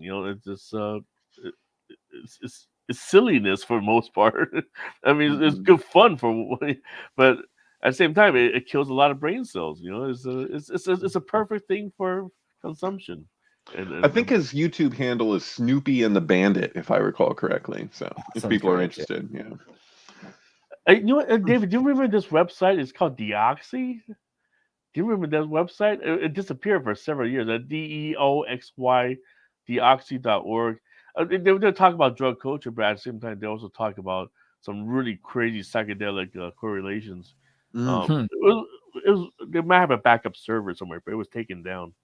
Interesting. You looked it up already. Yeah, it looks like it Well, exists. check it out. Yeah, I think Declaration of Utopia right there. There's John Lennon and Yoko Ono's country that they established. It's interesting. yeah, it's a very cool website. There's a lot of interesting writings in there and literature introduction. This is legit, man. Utopia. Could be a citizen. Wow. Have you ever seen the movie The Things to Come? Wells movie. Let me see. There's this movie called Things to Come from 1936. Guy who H.G. Wells H.G. Wells wrote the script for this movie, I think, even, or I don't know if it was started out as a book or what, but I think it was just he wanted it to be a movie. I think it was one of the last things he was working on. And basically they're like, just let's say in like 3 years or a year or two, there's going to be, because near the end of 36 too, so just in a couple of years, there's going to be a worldwide war and everything gets atomic destroyed. But then society collapses back to its origins, and there's one group that stays ahead of everyone else, the Freemasons of science, the wings of the world, whatever, and they're in Baghdad, and then they come back and then they have all this technology and they grab everybody, and everyone's like, you're not gonna, let's see if I can find it. Is there like a picture of H.G. Wells, he is part of the Fabian Society, wasn't he? Yeah, exactly. So I think we should talk about that society a little bit. Let's definitely jump into Fabians, but really quick, let me just finish the point. Is that this guy shows up and then he drugs everybody. All these people that are super violent and primitive still. He comes from a society that still has advancements, and they drop these gas LSD bombs that do this. And this is before there's LSD. Really, I guess it's probably about just the year 36. When is Albert Hoffman? But just about the time that they're talking about the existence of LSD. They drop this gas that makes everybody non-lethal, right? And then they'll all submit to whatever. This came out in 1936, right? Yeah. LSD was first synthesized 1942, 43. Let's not even think about LSD. Let's think about fluoride in your toothpaste. Ooh, you're right. Fluoride was also around the same time. The first place to use fluoride on a group of people was in concentration camps, signed by Hitler. If I'm not, I don't think that's a theory. I think that's pretty well shown. IG Farben is the manufacturer, and if you look at the Kubrick's first synthesized 1938. Doctor Strangelove. First synthesized 1938. The whole 5 minutes. Oh, 1938. Thank you. Oh, okay. Okay, so yeah. But the Albert Hoffman's bike ride, that 43. incident, that is the day and year that the Warsaw Ghetto was first infiltrated by the Nazis. When they met, it was the only time that the Jews fought back in World War II in a serious way, when they had been stockpiling weapons. When the Nazis went into Warsaw to take the Jews, and they shot at them and they killed a bunch of Nazis, and they had to retreat, and the Nazis came in later. That day was the day of Hoffman's famous bike ride, day and year. I know that. David, what about HAL 9000 in 2001? You know how he's being shut down by David, right? Sure. He said, "Oh, I learned this song from a professor, blah blah blah." Daisy, right? Daisy. Yeah. Isn't that song about bicycle for two? Isn't that whole song alluding to LSD? It feels like it, doesn't it? Yeah, remembering games and daisy chains and laughs. Got to keep the loonies on the path. Feels very, very, very related, but I don't know. That just could be the way psychedelics work, I guess. But yeah. But yeah, the punch card system is relatable there, because IBM designed the punch card system that the Holocaust, the Jewish Holocaust, wouldn't have been possible the way that it was had it not been for IBM's assistance. IBM sent out representatives from their New York headquarters into Auschwitz, and they sent a message back saying everything's going well. After they saw in the height of when they were actually killing people off, there's no way in hell that IBM was not aware of what was happening, and yet they were able to get their earnings after the war. Yeah. That machine is called a Hollerith punch card system, and actually Thomas Watson, of the head of the founder of IBM, had a meeting with Hitler There's this picture of it. Just go look up Thomas Watson and Hitler just sitting in the meeting together, and that was when they were implementing the Hollerith punch card system, and to categorize the workers, to see who should be incinerated, who's an engineer that we should keep alive for a little bit more. Right. It's crazy. I mean, this is not even about wiping out the Jews, but it really is about the beginning of trying to come up with a new worker, sorting out humanity. Right. It's about infrastructure and the digitization of the citizen. So the census company. Yeah. So using the central tabulating company that became IBM. This is a great book. Yeah. Actually, Edwin Black is a great writer. I mean, he's Jewish for one, but he wrote a lot of crazy. Actually, a lot of Jews are scared of him because he wrote like really in depth about the true history, the collaboration with the elders in Germany. This is also Jehovah's Witnesses, disabled people, queers, everybody system. That's the list, and then what would be happening to them. They determine how they would die, if they would die, what would they would have, Yeah, this is so well documented at this point. It's just insane. A list about you with an algorithm. It's hard for people to understand what IBM was doing. I guess I don't know. Hey, you know what? Since you guys brought up this topic, I wanted to just show you this one. Hey, can you just see this? Andreas, can you upload this? From the messenger. Twitter. Oh, just quickly, just to if we're going to cover this territory, according to Arthur C. Clarke in his book, I think it's called Other Worlds of 2001. He said that Macintosh gifted him a computer that helped determine probability after the release of 2001. So he, because he gets so many letters from people at the time saying, "Hey, isn't it weird that IBM and HAL are each one letter removed from each other?" He looked into what the probability for that would be, and it's exactly 6 cubed. That's right. Yeah. Just want to mention that. I think I said that. That's what I said to Ping Trip when he was on the show. And he was saying it was just a movie. He's like, "What's the deal? Why was it HAL instead of the other direction?" Yeah. And I was like, "Well, this is why, because it's 6 cubed." So Andrea, so what I posted over there, because today is on the news saying that that massacre in Texas, what is it called, the school massacre? Uvalde. I'm dropping the link here. I just sent Uvalde. the link. Okay. Yeah. So basically, they wanted to start to extract DNA and identify all the school children, which has been implemented by the Masonic lodges all around the country, called a CHIP program, child identification program. And so this is an expansion all of a sudden because if your kid is being massacred at school, at least we want to identify for the parents to have. So I just sent the news link. You can click on it just below the picture. So what is up with the Freemasonic emblem on all of this? Why is that there? What is that? Did somebody just add that, or is that it? No. You look it up. Freemason. Maryland Prince Hall. Okay. Every single state has it. I haven't found one from California yet, but all of the Midwest and South. Did they not think that maybe if they did this, that people wouldn't be like?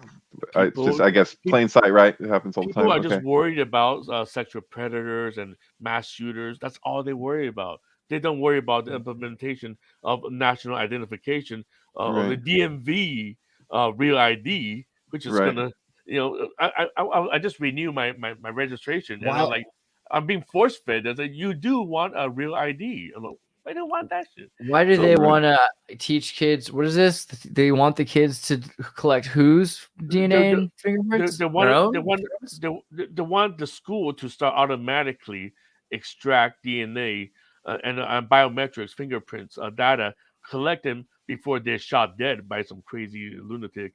That's their explanation. It's all Hegelian, just like this. I'm saying this in connection with what we were just talking about, that the Hollerith. This is up from. This is why when you go trace it all the way back to Thomas Watson, and why they want to invent the machine, why they're using the Jews as a tool to categorize, tattoo them with barcodes. This is all. The barcode just as a tool, just as like a trial run for something, for like the first clinical trial, like the Stanford prison experiments for everybody. everyone else, I think instead of taking your fingerprints of your friends, why not get an open source PCR thermocycler? You know what I mean? And you could just then you could get your friend's DNA and you could really know they were your friends or they hadn't had mutations or something like that. You could check your sushi at the restaurant and be like, oh yeah, you think that's tuna? You think that's unagi? According to this, yeah, fake crab. You know what I mean? So sure. I think that's the way to go. Truth will set you free. Yeah, you need a small version of this thing though. You need like a carry-on. That's the future. That's the way of the future. Dude, I designed one. I tell you what, if anybody needs the Mr. Coffee version of the thermocycler, like call me. I'll make it happen. You literally uses a Mr. Coffee for the heat. Very Spaceballs or something. That's like it's crazy. Cold brew. Well, okay, wait. There's also we did the beginning of the Mafia. We did the Scientology thing. SYNCTANK. Do you want to continue with the Uvalde thing? I was going to open up on the Synchronous page. Well, I haven't posted anything for like 2 weeks now since I got banned. Oh, that's right. No. That's what I was going to do. I was going to go to your Twitter. But there were some interesting posts. You can look it up. I haven't really had the time to check out the website. But there's a logical thing to do here. I go to Synchronous, and now you're posting on Twitter. So we edged you on. Okay. We encouraged you to post there. Facebook discouraged you from posting there. Now it's all working out. Yeah. Well, Twitter is just my own stuff, so nobody can post on my Twitter. So, look at that. Meghan Markle with the number 11. That's nice, huh? But I can comment here. I can be like 11 girl. I can comment right now. Like what? Xirtus. Boom, 11. There you go. And then I can say something even like 11 gematria, and then I'll find one about none of these are good. None of these are fun at all. Cabe, 11 more results. 11. Oh, this is good because it's like a chess move. Oh, it's like HTML color. HTML. Not really important. There you go. Now you've got some weird synchronous, and you can find some meaning for it. And then there you go. So that does work. People can. It's better than the Facebook group because it's like screaming into the urbanization of the city, of the metropolis, of the digital world. And then I say that to people now. You said that once. You're like, Facebook is like it's like the town, and then Twitter's like the big city. I totally see that. Dude, it's like both, you know, like Facebook's Facebook's like a bunch of little towns, you know, sure. But yeah, big city is how I feel with Twitter. It's good. And but you got to be careful. So I posted something earlier on my Instagram, which now synchronizes with a robot to my Twitter, which had hashtag Clussy in it. Clussy, of course, because Bussy is and then now Clussy is clown. But it's like, hey, boy, are you contributing to a contributing member of society? It's a decent meme, right? But the Christian right that follows me probably censors their Twitter and doesn't see that kind of post. So got to be, it still is. It's a level of censorship that's different than Facebook because most people just don't care, you know. Oh, and Magic Poop. Look at this. He always does a great 26. job. Did the 26 right there. That's what we've been looking for. This is you, Eddie. This is David. And then this is Zach. And then this is Giant. Oh, there's another one? This is sweet. Maybe we should have Magic Poop on the show one day, yeah? Magic Poop, if you want to jump on ever and talk about synchronicity. I'm actually reading the comments. I'm trying to see if I can track him down here. Pretty legit. But if I go to the Synchronous, there was a point. I was going to go to the Twitter Synchronous and look at some of your posts recently. Okay, there's some interesting stuff. Did you keep scrolling? Let's see. So you saw that one already, Tartarus. And wait, this one. What does it say? How do you know he's? Oh, no, never. That's a 7K because that's the KKK in the program. The secret, you saw that one. And also she was dialing into her office and she dialed 1985. I'm like 1985. That's Back to the Future. In the Watcher? In the Watchmen? Yeah, in the Watcher. Yeah. Watcher is the new Mia Farrow show, which I don't know much about, but it's based on some true stuff. Apparently, there's some Rosemary's Baby connection there. They're doing something. Do you know about this? You're talking about this. You're talking about the same. Oh no! I'm sorry, not Watcher, a Watchman. Right, I know. I'm just saying. He said Watcher, and now I'm just bringing up that there is a new Mia Farrow show, which has Oh, its, you know, yeah. Anyway, Dude, so when I got a question, when did 3D print? When did when did Europe become worse than 90s America? Because it used to be this thing where you know what I mean? that's Because it used to be that did you show that article that I posted? I was trying to get into this. Like your This steak could be 3D printing Yeah, I hope it looks like that. That actually looks slightly more edible than is some of the so things I've gross. seen, dude. No, because I've eaten vegan bacon flavored fruit roll up looking stuff before. You know, I ate like Play-Doh pizza when I was young, and it wasn't very good. yeah. So I mean, wait, what do you mean? It was Is literally it Play-Doh truly a pizza, or it vegan? was Yeah, I'm pizza telling that you, was like the little factory. That's just what that reminded me of. You know? the fake pizza? Right, exactly. Yeah. But the thing is, it used to be like, okay, well, you know, if you want to try something really horrible, you go to America where things are crazy, you know, and you can get it. Mhm. You go to McDonald's and there's anything in there. Who knows? But then if you go to the Danish McDonald's or the French McDonald's, it's still healthy. Now, 3D printed steaks are coming to Europe. It's like they're gonna 5G rolled out across Europe about a year before it did in the United States. I mean, why are they? What the heck? Why are they just? What do they have against Europeans? Why are they experimenting on them first now? Yeah, good question. Well, I don't know, man. But I mean, their pastries are practically like, I mean, depends on where it's delicious, but a lot of cigarettes, a lot of coffee, a lot of pastries. They look at Americans, they go, "Oh, bees, gross." You know, it's true, it's gross. You know, whatever. But they're not always the healthiest if we're going to be speaking generalizations. You know, whatever. But Why yeah. is it when I say unhealthy? Oh, that's why. this is my theory. Europe, you know, European imperialism expansion, right? What was the main reason? Because Europe was running out of resources, right? Europe is not that big of a continent, and it's crowded. It's got wars all over the place, and you know, next thing you know, you reach America. This is a land. It's a fat cow. You can grow your corn and potatoes everywhere, and you go to South America. You got Bro, is this a bottle of wine and a donut for lunch? That is the Frenchest thing I ever seen, dude. I want to be that. I want to be that kid. Eddie, is that like the Paths of Glory connection to the Killing or something? It's like, did you say racehorses? me. Yeah. No. I didn't. No, I didn't say what I just said. No, Oh, I misheard you. Because you guys were talking about Europe, but why they experimenting? Right. Like, Did you mention racehorses? Did I hear you correctly? no, I said No. something Okay. I'm else. sorry. I'm Did you on say? that. Now I'm wondering what I said. You were talking about they don't have a lot of resources. Yeah, the land is depleted. It's totally different than racehorses. I was like, I've never heard this before. Where are you going with this? Is it They that think that Red also a Rum bunch was the famous racehorse when The Shining came out? Is it The resources of racehorses have definitely gone down as well. China makes all the racehorses now. It's kind of a bummer. So offer we couldn't refuse. Sorry. Speaking of which, Prince Charles, King Charles is selling all of his mother's racehorses right now. If you know. Oh, really? She's a gambling. Yeah, she was a racehorse gambling. God, that was a Gambling- fucking segue. gambaholic, That was amazing. Yeah. Racehorses, King Charles. That's got to be a thing. Who just Read it, sells read all it. their mom's racehorses? You know what I mean? He either go to the slaughterhouse.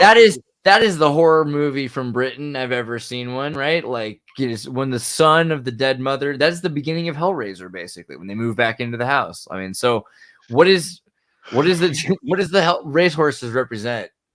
Dig deep. Oh. And Giant, feel free to take it Vedic if you have any thoughts on the racehorses. Will Morgan would definitely have something to chime guys. in here. He has this whole horse fixation sync thread for days, but yeah. But yeah, no, it's true. Well, I've discussed this on the show. Yeah, Red Rum was the name of a famous racehorse when The Shining came out. If you look at the cover of Sergeant Pepper, the making of the cover, you can see that still included in the cover but hidden is something Curry. What's his name? The guy who's the guy who actually assassinates the horse in Stanley Kubrick's The Killing. There's him with the gun. He's got the gun aimed behind the Beatles. They have to shoot a racehorse in the movie in John Lennon's album Double Fantasy, his last album that he released. The stripped down version of the album has one of the very last lines is a reference to The Godfather, where it says, "Make him an offer you can't refuse," which in the film we know is a reference to the racehorse. Ends up being that offer where they cut off the head of the racehorse and they stick it in the bed with the guy. And so there's it's a little complicated, but it's this crazy connection that has to do with like, like John Lennon is that racehorse. If you watch the movie Conspiracy Theory with Mel Gibson, that's like the crazy Easter egg for the crazy conspiracy theorists out there like myself, because they reference the whole racehorse thing in regards to the Manchurian Candidate, and it seems to tie in to John Lennon. Do you know what you guys following me at all? Do you know what I'm talking about? I gotta watch that film again. Then this is definitely an Easter egg. Where's that scene? It's actually something of significance in the movie Conspiracy Theory that is subliminal. Yeah.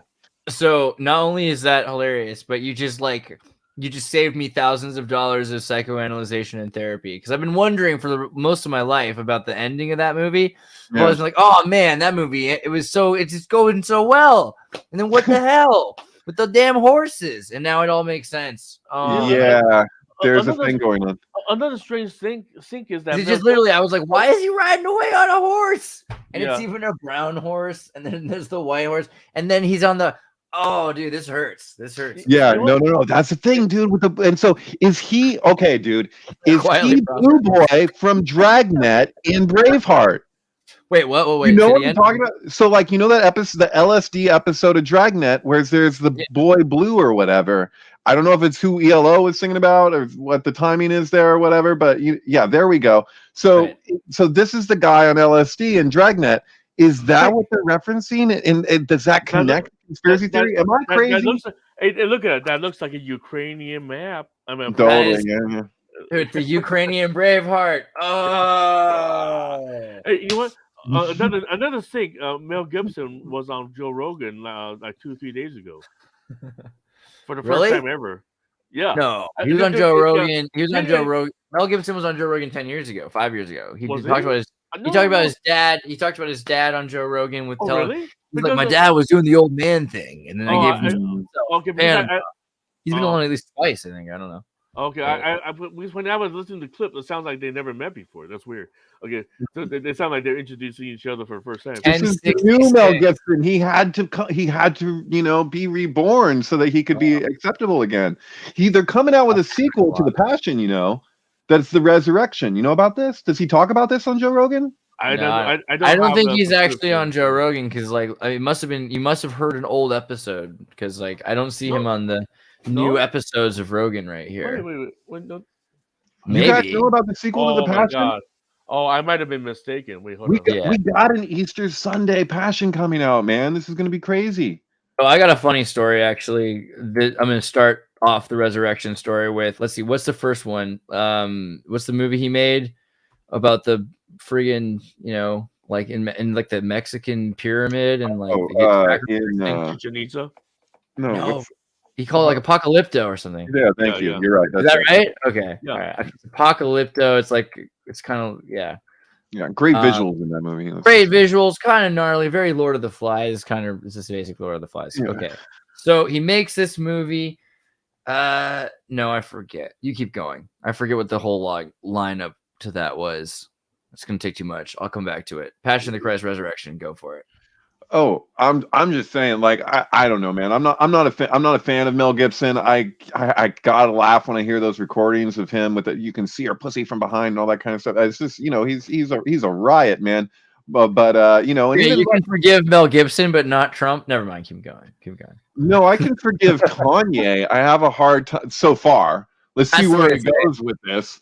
But as it stands, I'm as a Jew, I'm not personally offended by what Kanye is saying. But Mel Gibson, even though I have Jewish friends that somehow aren't offended, I'm like, dude, yeah, man, I don't know. Like, I don't know. It's not. Dude, hashtag forgive Kanye, trademark restriction. I'm selling that shirt. That's it. What is he getting out of this? This is who? Mel Gibson? No, Kanye, his whole ranting about. Oh yeah. Well, what's weird? He's getting like the wrong kind of attention, I guess, is the point. Because like the thing is, I thought at first he bought Getter, but he's buying Parler. Parler is the one that was like Christian right fascism to the extreme. It was even more than Getter was, and now it's okay. Why would you call it Parler anyway? With that poem, the step into my parlor, said the spider to the fly. Like, it's just why. Right? So like, there's a guy, and he made a movie. His name is Matt Walsh. and there's a guy who made a movie, and his name is Michael Moore. Okay, and I'm going to tell you that this guy who made this movie, Bowling for Columbine, was, when it depends on who you were, because some people were fully reactionary all their lives, and so they're like, this is crap, and now it's crap. If you think it's crap, it's good. I think the way it works is the exact same thing, because he makes a movie that is completely one-sided, makes himself seem like not such a fat schmuck and a fool, and then Roger and Me was a good film, though. You got to admit, Roger and Me. Right, you watch it? But that's the thing, though. That's a good film. Yeah, it's a great film. That's what it is. It's basically if Stalin made a movie and he was like, look how good I look in this movie. You know what I mean? It's a lot like Matt Damon saying, I'm going to make a movie where I'm smart and handsome and nobody gets me. But it's I'm the same thing as a fucking like YouTube conspiracy. It's like there's takeaways. So like if you watch like 11/9 or whatever, the Fahrenheit 11/9. 9/11, you mean? No, 11/9. Okay. There's there's takeaways from his film that are really like interesting points that didn't get raised in them. But about 3/4 or less through this movie, it just turns into another Flint movie. Like, okay, now we're talking about Flint, Michigan, and I get it. It's a bad situation. What the hell is going on in terms of priorities? #priorities. But the thing is it's just like there is things of value. There are some takeaways in the midst of a bunch of just like, okay, whatever, you just trying to make a collage to put your film together. Like, I don't know, man. Like, so this is the thing. I love Matt. He's rad in a lot of ways, but he makes jokes. Like he just said recently that he thinks anime is satanic, or he feels like anime is satanic. And he wasn't trying to be hentai, not anime hentai. He wasn't trying to be a dick. He just kind of is, and I love him. Kind of a dick. Like he's like, I don't really like anime. I think it's kind of satanic, and it's fair the way he presents it. And if you think about the world we live in, what isn't satanic really, except for a Christian right guy on Ben Shapiro's show, unless even that is, which is like mind-boggling what level we're at. But his documentary, What is a Woman? What is a Woman is a great documentary in the same way that Bowling for Columbine is a great documentary. Sure. Anybody who's saying Bowling for Columbine is not a great documentary is lying to you, by the way. Totally. Like Bowling for Columbine is a great film, at least. Because it has South Park, it has Marilyn Manson, you know what I mean? He even got sued though for his fake, thing. And the South Park people didn't like that he did that. They were like, dude, that's screwed up. But he also, Marilyn Manson, in the film, it was a perfect time and everything else like that. So Matt Walsh did exactly the same thing. He was able to exploit people that were trying to sell cosmetic surgeries to people, liberal arts professors and things like that. And of course, he's going to get the perspective. I mean, the way Michael Moore got a crazy perspective on gun control, Matt Walsh got a crazy perspective on the transhumanist issue, right? Dude, I got exploited before this movie came out over this issue. I don't know if I told you that story, but Santa Cruz Sentinel showed up at my school, came through the quad, saw me, came up to me. I was wearing a trench coat. I had a Marilyn Manson patch on my bag, which I don't remember if they saw that yet or whatever. But the first thing they said to me is, do you listen to Marilyn Manson? And I was like, yeah, sure. And at that point, what do we have? We had Portrait of an American Family, had even come out with Antichrist Superstar. I can't remember. But yeah, I was a Marilyn Manson fan who wore a trench coat and a tie. And they said, can we interview you? After I said yes. And they took me out of class. They did this big, long interview with me, asked me all these questions about my life at the school and what everything was like, being a trench coat wearing Marilyn Manson fan. And I was like, if I go up to any group of people, for the most part, if I know somebody in that group, like I'm talking to them, like no one really cares. I was like, it's not really that, I was like in the quad, I was like, to tell you the truth, I have more issues with my own friend clique than I do with the jocks, for example. And I told them all this stuff. And then I went to school a few days later, whatever. And the paper is on my teacher's desk. My picture was front and center on the front page of the Santa Cruz Sentinel. Me in my trench coat with a collar thing around my neck with a tie. I thought I looked pretty good, but it's whatever the point. And I see my picture and I'm like, holy shit, they put me on the front of the paper. And the teacher goes, David, I had no idea things were so hard for you here. I didn't know what was. I'm like, what? And I ended up reading the paper, and it was just this everything was made up. There wasn't a thing I said that was included. It had quotes of shit I never said at all. It was basically me describing how horrific the whole situation was between the divisions of the different groups and all this stuff. I'm like, what the hell is this? And it was all it was a whole narrative that I've been seeing on the news the whole time. And I was like, and there, it was complete fabrication. And there was nothing I could really do about it, because if I wanted to tell somebody what had happened, it's just like, oh, you want to walk back on your story or what? There's no way to prove that wasn't what I said. And I was like, they recorded it, I didn't. Like I wish I had recorded the interview, but it was like, so ever since then, man, that was an example. That was like I first, like as a young person, my wake up call to that you could be looking at a news story and it can be entirely fabricated. David, do you like Depeche Mode? What's that? I'm just kidding. You like Depeche Mode? My immediate impression of a trench coat mouth. Sure. Yeah. I'm not crazy about Depeche Mode, but God, what's that movie though? Times, man, we gotta watch out, man. There's that movie they shot in Santa Cruz with Matthew Lillard, where there's like all their dorm is not like this group of friends are not passing class, so the only thing they can think to do is to kill their friend, and like the only way to make it convincible that he committed suicide is to go in, use his ID and credit card to buy a bunch of Smith's records at the student store, so that it shows up that he had bought a bunch of Smith records recently, and like, yeah, he's been getting more into the Smiths. Well, dude, what I wanted them to say, which I asked them, I was like, could you, if this is my naivety, when however old I was in high school when Columbine happened, because this is right after Columbine, and I was like, so did you guys like, so like Marilyn Manson's album Portrait of American Family goes in sync amazingly well with Charlie and the Chocolate Factory, or Willy Wonka and the Chocolate Factory. And I was telling him when to start it and all this stuff. And I was like, oh, will that be included in the paper? That's how stupid I was. I thought, oh, they're interested. Oh, maybe they'll include this little tidbit. I was like, that was the most important thing. And I was like reading the article where it's like nothing I said was actually included. It was all fabricated. I was like, at least did they mention Willy Wonka and the Chocolate Factory? And I'm like, no, they made no mention of this. Wasn't for me. They didn't care what I had to. God, that would have been such a great article if they even if they made up some other stuff, if they include some of the comic pulp details. Yeah. I was like, because they're like, what they asked me, they're like, what do you like about Marilyn Manson? And I was like, well, I like what he's speaking to artistically. Do you think they would have made an artistic relationship to his music, and it feels very interactive in this way, and here's how. They didn't care about any of that. Do you think they would have made you a more regular pundit if you'd played along? Like for the rest of your life, you could have just been like, I think that the race riot going on is phenomenal. It is a peaceful protest right now. Like,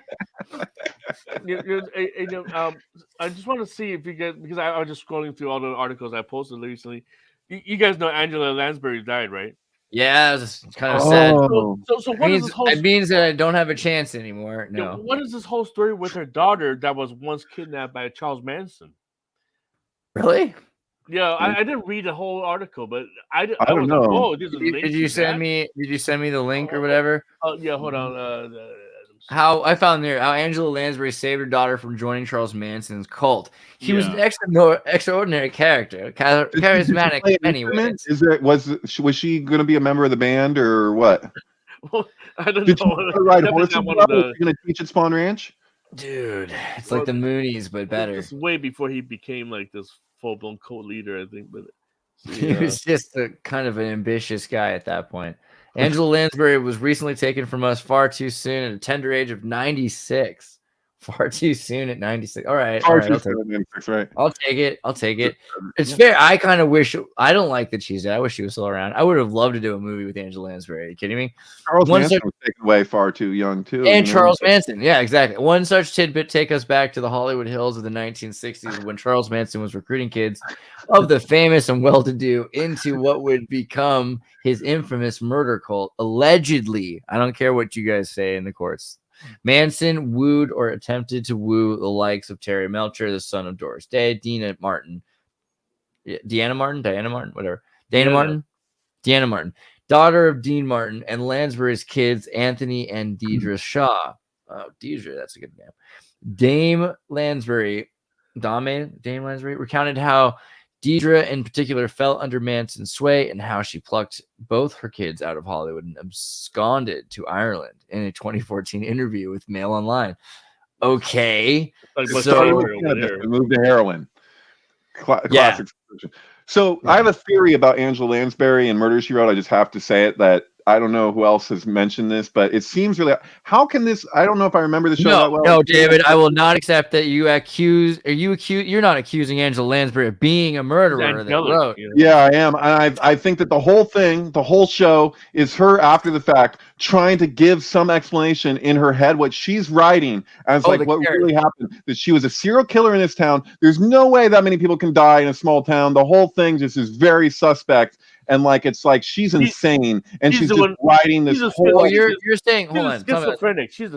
Let's slow it down. Let's slow it down. So I was thinking it was like you were saying that she's going around covering up her real life crimes. No. This is Twin Peaks or beyond. You're saying, okay, go ahead, explain it again. I'm sorry. Yeah, basically she's been writing like what you're seeing isn't even her life at all. It's her projection of what her life was in this town, and like her making herself into this good person when really she was just freaking complete psychopath killing people. But she's like, no, and she's writing it all down. You know, this is like she wants to. This sounds just like American Psycho, right? Guess what she was in though? Do you remember Angela Lansbury? Manchurian Candidate, right?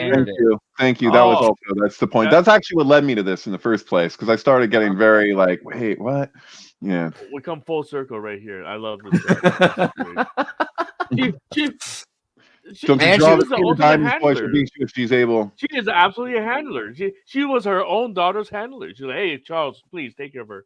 Take her and see what you can make with it. I had a video cassette tape that I shouldn't even admit exists of Angela Lansbury teaching Pilates, and it wasn't her young. I'll tell you, it was like during the TV series show. It was just I don't know where it came from or how it ended up in our family, but yeah, Angela Lansbury always seemed a little beyond, right? And then she's in Bedknobs and Broomsticks, which is there's also the werewolf one, right, with the Little Red Riding Hood connection or whatever. I don't know if that connects with yeah, what was that called? I forget what that's called. Bedknobs and Broomsticks is messed up though, right? Because it's literally about a literate witch who's able to save Britain, kind of like Alan Turing did with the machine, but she's using magic. She's got the occult branch of the military that's fighting the Nazis, and like that's a Trigunum Coitis Tricorum Satis D. I mean, come on, Satis D. I hear that in there. Can we read right above this? Daniel Craig 007. What do you have to say about her?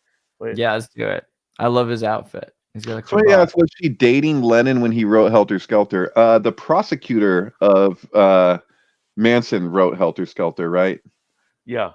Oh, there we go. Yeah. Not John Lennon. That's funny. Or which Lennon are they talking about? I don't. Wait a second. What? Not the song. It's not written. Wait. I was just looking at the comments here in our chat.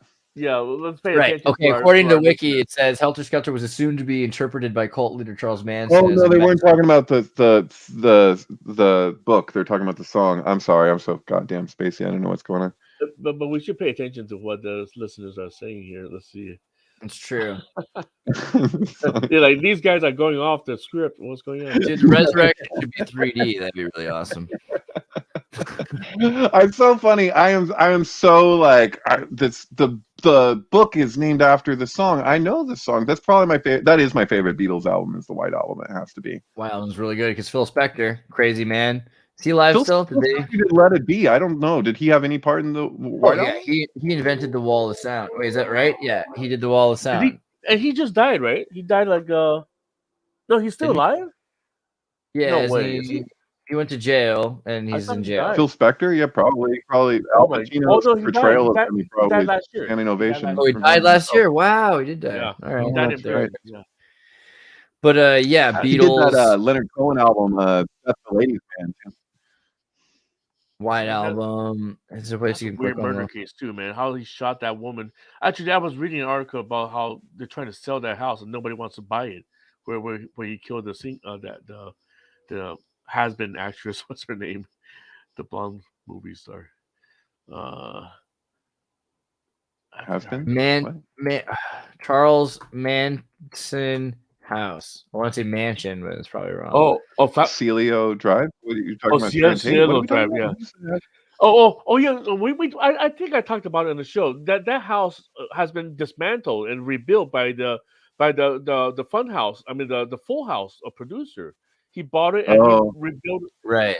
Yeah, he rebuilt the whole darn thing. Dude, Full House is creepy. They changed the address. It's no longer the same address.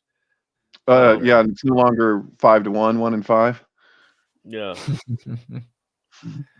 Yeah, what was No, just type a Cielo Drive, Cielo Drive, a producer Cielo Drive. Yeah. No, keep that Full House, and Full House. No, don't maybe not include Charles Manson. Just put a Full House. okay? Charles Manson was only there once, and he thought it was Terry Melcher's place. Apparently, Check out if there's any article. Dude, these are such No. crazy. Look at that. It's crazy upside down pyramid house just in the middle of the dangerous hills. But just see if there's any article. Yeah. Yeah. Let's see. Manson murder family. There you go. 1969, August 9th, one of the most infamous crimes in American history. yeah, 10. we're just looking at the Oh, basic Yeah, things. that's the around old that. address, right? Yeah. 150. Yeah. That's why I said 5-1, 1-5. No one here gets out alive. Yeah. Yeah. Roman Polanski. Murder. So Terry Melcher never owned. He just stayed in the house, right? Terry Melcher, guess Doris so. Day's son, right? Oh, whoa, wait, who was that in the car? Bloody. I don't know. We should be careful though. Of Steve, murder scene of 18-year-old Steve Parent. Steve Parent is one of these people here. Steve Parent, I guess, is Steve Parent with the glasses. You guys all saw the Once Upon a Time in Hollywood, right? Of course. Mm-hmm. I don't. Everybody's raving about it, but I got really upset at the end of the movie. I'm like, what is he trying to do? Distorting. Oh, you know what I can tell you what he's trying to do. He made a movie for Roman Polanski. That movie is for Roman Polanski. So like there's so many things throughout the film that's the entire context. So like Polanski didn't know that he was making the film until after he was done. And Polanski contacted Tarantino and he said, I hear you're making a movie about my wife. What the hell? And Tarantino's response to him was that you have nothing to worry about. That whole thing that happens with Bruce Lee, that's entirely to do with that Roman Polanski, his first suspect for him of who did it, because he was scouting locations for Day of the Dolphin, and he was in the ocean when he got the message that his wife had been murdered, and so it took time for him to come back or whatever. But his first thought was that it was Bruce Lee, because Sharon Tate was spending all this time working with Bruce Lee, preparing for this role or whatever, and they were friends. And in his mind, he was like, "What person could be capable of this?" So he actually had a pair of glasses that was found at the crime scene. He had it tested out of curiosity if it matched Bruce Lee. The whole thing, man. I just tell you this really quickly. Like Bruce Lee was Polanski's first suspect, right? Yeah, that's what I'm saying. He was. Yeah. Polanski was involved with Day of the Dolphin. Yeah. That's freaking. He gave up. He was going to direct Day of the Dolphin, which is about a dolphin assassinating. It's another Manchurian Candidate kind of, but it's a dolphin with explosives going to blow up a ship that I don't know if it's the president or weird. I've covered it well in the Echo series. Okay. My God, this is crazy. Yeah, and this is also symbolic. Yeah. Dude, I'm sorry. I'm just because this whole dolphin thing just kind of threw me out of the loop because actually one of the guys who was in our group in the synchronous group, Douglas, he actually knows the person who's being trained with the dolphin. Supposedly, the lady. No. It's some super soldier thing about this human experiment with a splice dolphin gene. Oh, it's that guy who was on Project Camelot. One of those guys, yes. Yeah. Well, there's the guy who talks about how he was, his first memory was like, oh, we got one. They were drowning kids or whatever, and he could breathe underwater and the whole for an extremely long time. Yeah. But I just want to say, like, if we're going to talk about Once a Time in Hollywood, like, most important thing to point out. Wait, if we're gonna go back to the subject, sure. Have you guys seen Inside Job before we segue back? Because the dolphin, there's this guy who's half dolphin and half military. Exactly. Oh my God! He's referencing that whole thing. I gotta watch this now. I feel better. Sorry, let's go back to Polanski, Day of the Dolphin. I just want to say what I feel having watched Once Upon a Time in Hollywood. Was that the most important line in that entire movie from a technical standpoint? That's when Tex Watson is in the car with the girls and he looks back at them and he says what Manson told us to do, and he's like, and he says specifically, he goes, "You're not calling me a liar, are you?" that bit right there, what that's indicating from Tarantino, what he's expressing there, as far as I can tell, is that we are taking the word of a small amount of people who basically were involved in the murder for their account of what happened and why they were doing what they were doing. And I gotta say, like, I'm no defender of Charles Manson. I think he's a total piece of shit. But at the same time, I think we got to be very clear on how and why he's a piece of shit. In regards to the murders and all this stuff, we don't know what he told them to do beyond what he has admitted himself, because we're only going by their word. So the thing of like, leave something witchy, should you do something, that's what he's admitted to. The rest of it is when Susan came to him and said what she had done. And when I've seen the interviews where when he said, how did you react to that when she said what she did for him? And he goes, you stupid, I'm on the internet radio, maybe I should avoid using the C word, but he says, now I got to go back to jail. And like that, when he says it and the way that he says it, it's really hard for me not to believe that that was his reaction. And so, like, yeah, anyway, that scene right there when they're in the car and he looks back at them and he says this whole thing, that's crucial. And that right there is the turning point, because everything after that point is the once upon a time. That's when it's completely fictionalized. But I think what he's communicating with that film is we're dealing with a sensationalized fiction in the first place. That's why he's like, well, if we're already relating to something that's a narrative, why can't I just give another alternative narrative that's what I would like it to be? Because apparently these people would like it to be something else, because they're the big shadow in the room, the big shadow in America that we didn't want to consider is that those girls did what they wanted to do. And that's because there were well-to-do girls who were slumming it. And like, it had to have been that they were brainwashed. It had to have been that there's something else, because surely they wouldn't do this on their own.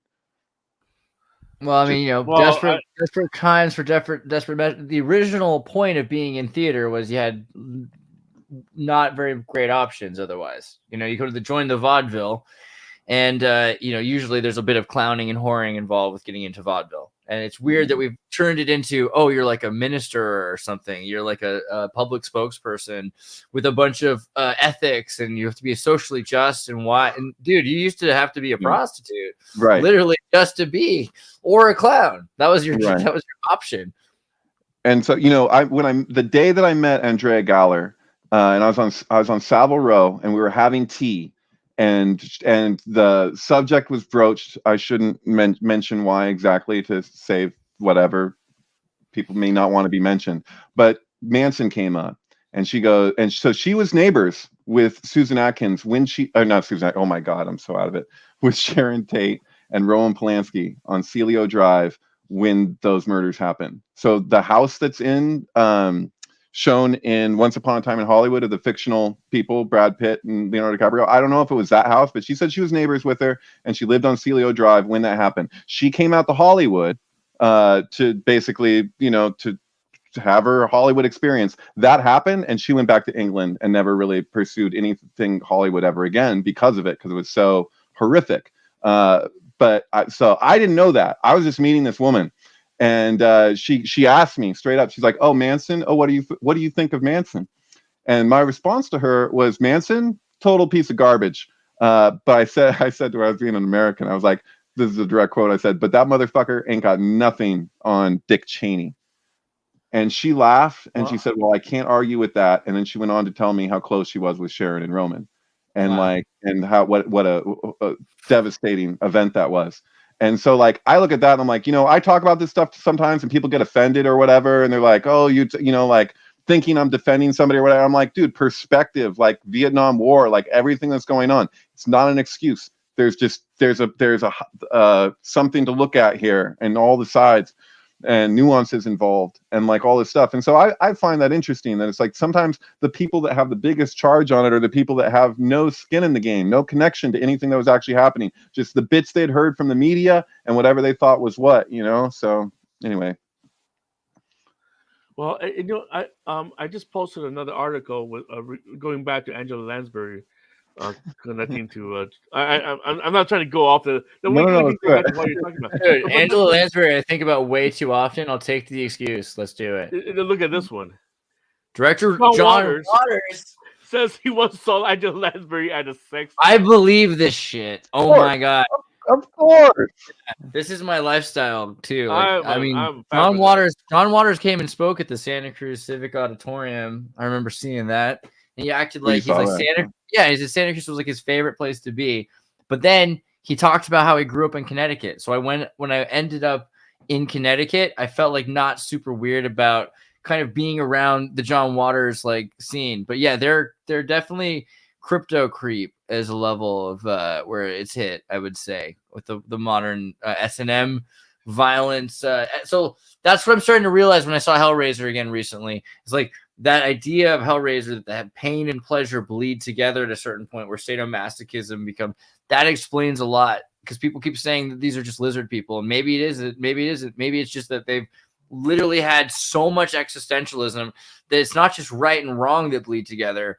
It's like pain and pleasure. And it's ironic that we're showing a picture of Angela Lansbury while we say this. And I'm sorry if she didn't have anything to do with this, and rest in peace. But It's I don't know, man. I mean, if you want to go down the whole reptilian path, I think there's all the reptilian brain, the Do fight we? or flight. I don't know. There's no gray area. It's fight or flight, or where you go to heaven. there's gray matter, but there's no gray. You beat me to it. And yeah, I was like, do I go there or do I go with like grays versus reptilians? Like, reiterate.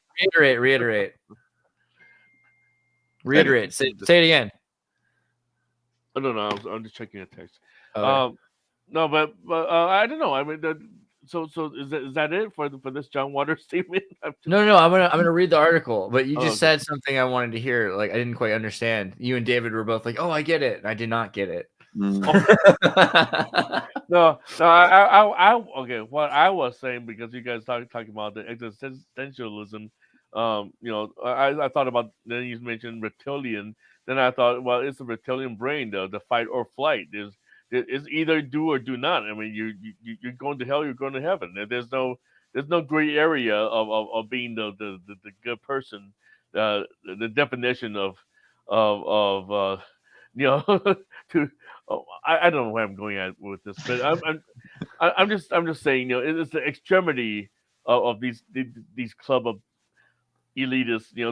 They don't have the gray area for morality where well, you got to remember, like, John Waters came from where, like, Salem witch trial people come from. Like, it's the totally. Puritan American thing is different. I don't know how hardcore China ever gets in terms of this, like in Taiwan especially, but it's like, they just will burn you at the stake. Like where Norwalk, Connecticut, which is where they have a story that's a bit famous for a kid who lost his hand because he was working on a Sunday.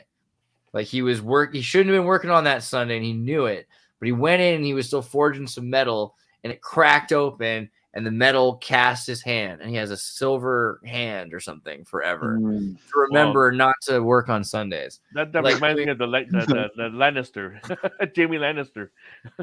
I mean, so yeah, they're already coming from a weird place, is all I'm saying. Yeah, and there's also there's that whole thing, like, that's the charge. So like when we were talking a few shows back about Aleister Crowley and the extreme Christianity that he was coming from, it's like John Waters, like, it might not seem subversive to us, but when in the context of what he was coming from, where he went is like he's rebelling, and it's like not everybody feels that way about this stuff. Like, if you're not like, right, if you didn't grow up being impressed upon you your whole childhood or whatever, like the extremes of that, it's not the same thing. You're like, oh, what's the big deal, but I think that's what he meant about Santa Cruz. He came there and it felt really weird, and Bill Maher's been through that too. Like, people don't laugh at Bill Maher jokes in Santa Cruz, they laugh at Bill Maher jokes in Florida or the South a lot of the times, because there's a lot more conservatives there that are like, oh yeah, I'm edgy against my dad, ha ha ha. Okay, great. But when nobody cares because we've already processed your dharma or karma or whatever, and that is where the East Coast is so amusing, because there's just a lot, and the Midwest too, but there's like Chicago and some of these places where people get offended still about stuff. It's fascinating, right? Because they're just like rebel rousing in Tennessee right now, or Boston bans a book or something like that. But what's really the value if you don't have people that as soon as everyone's tolerant, there will be no more media again.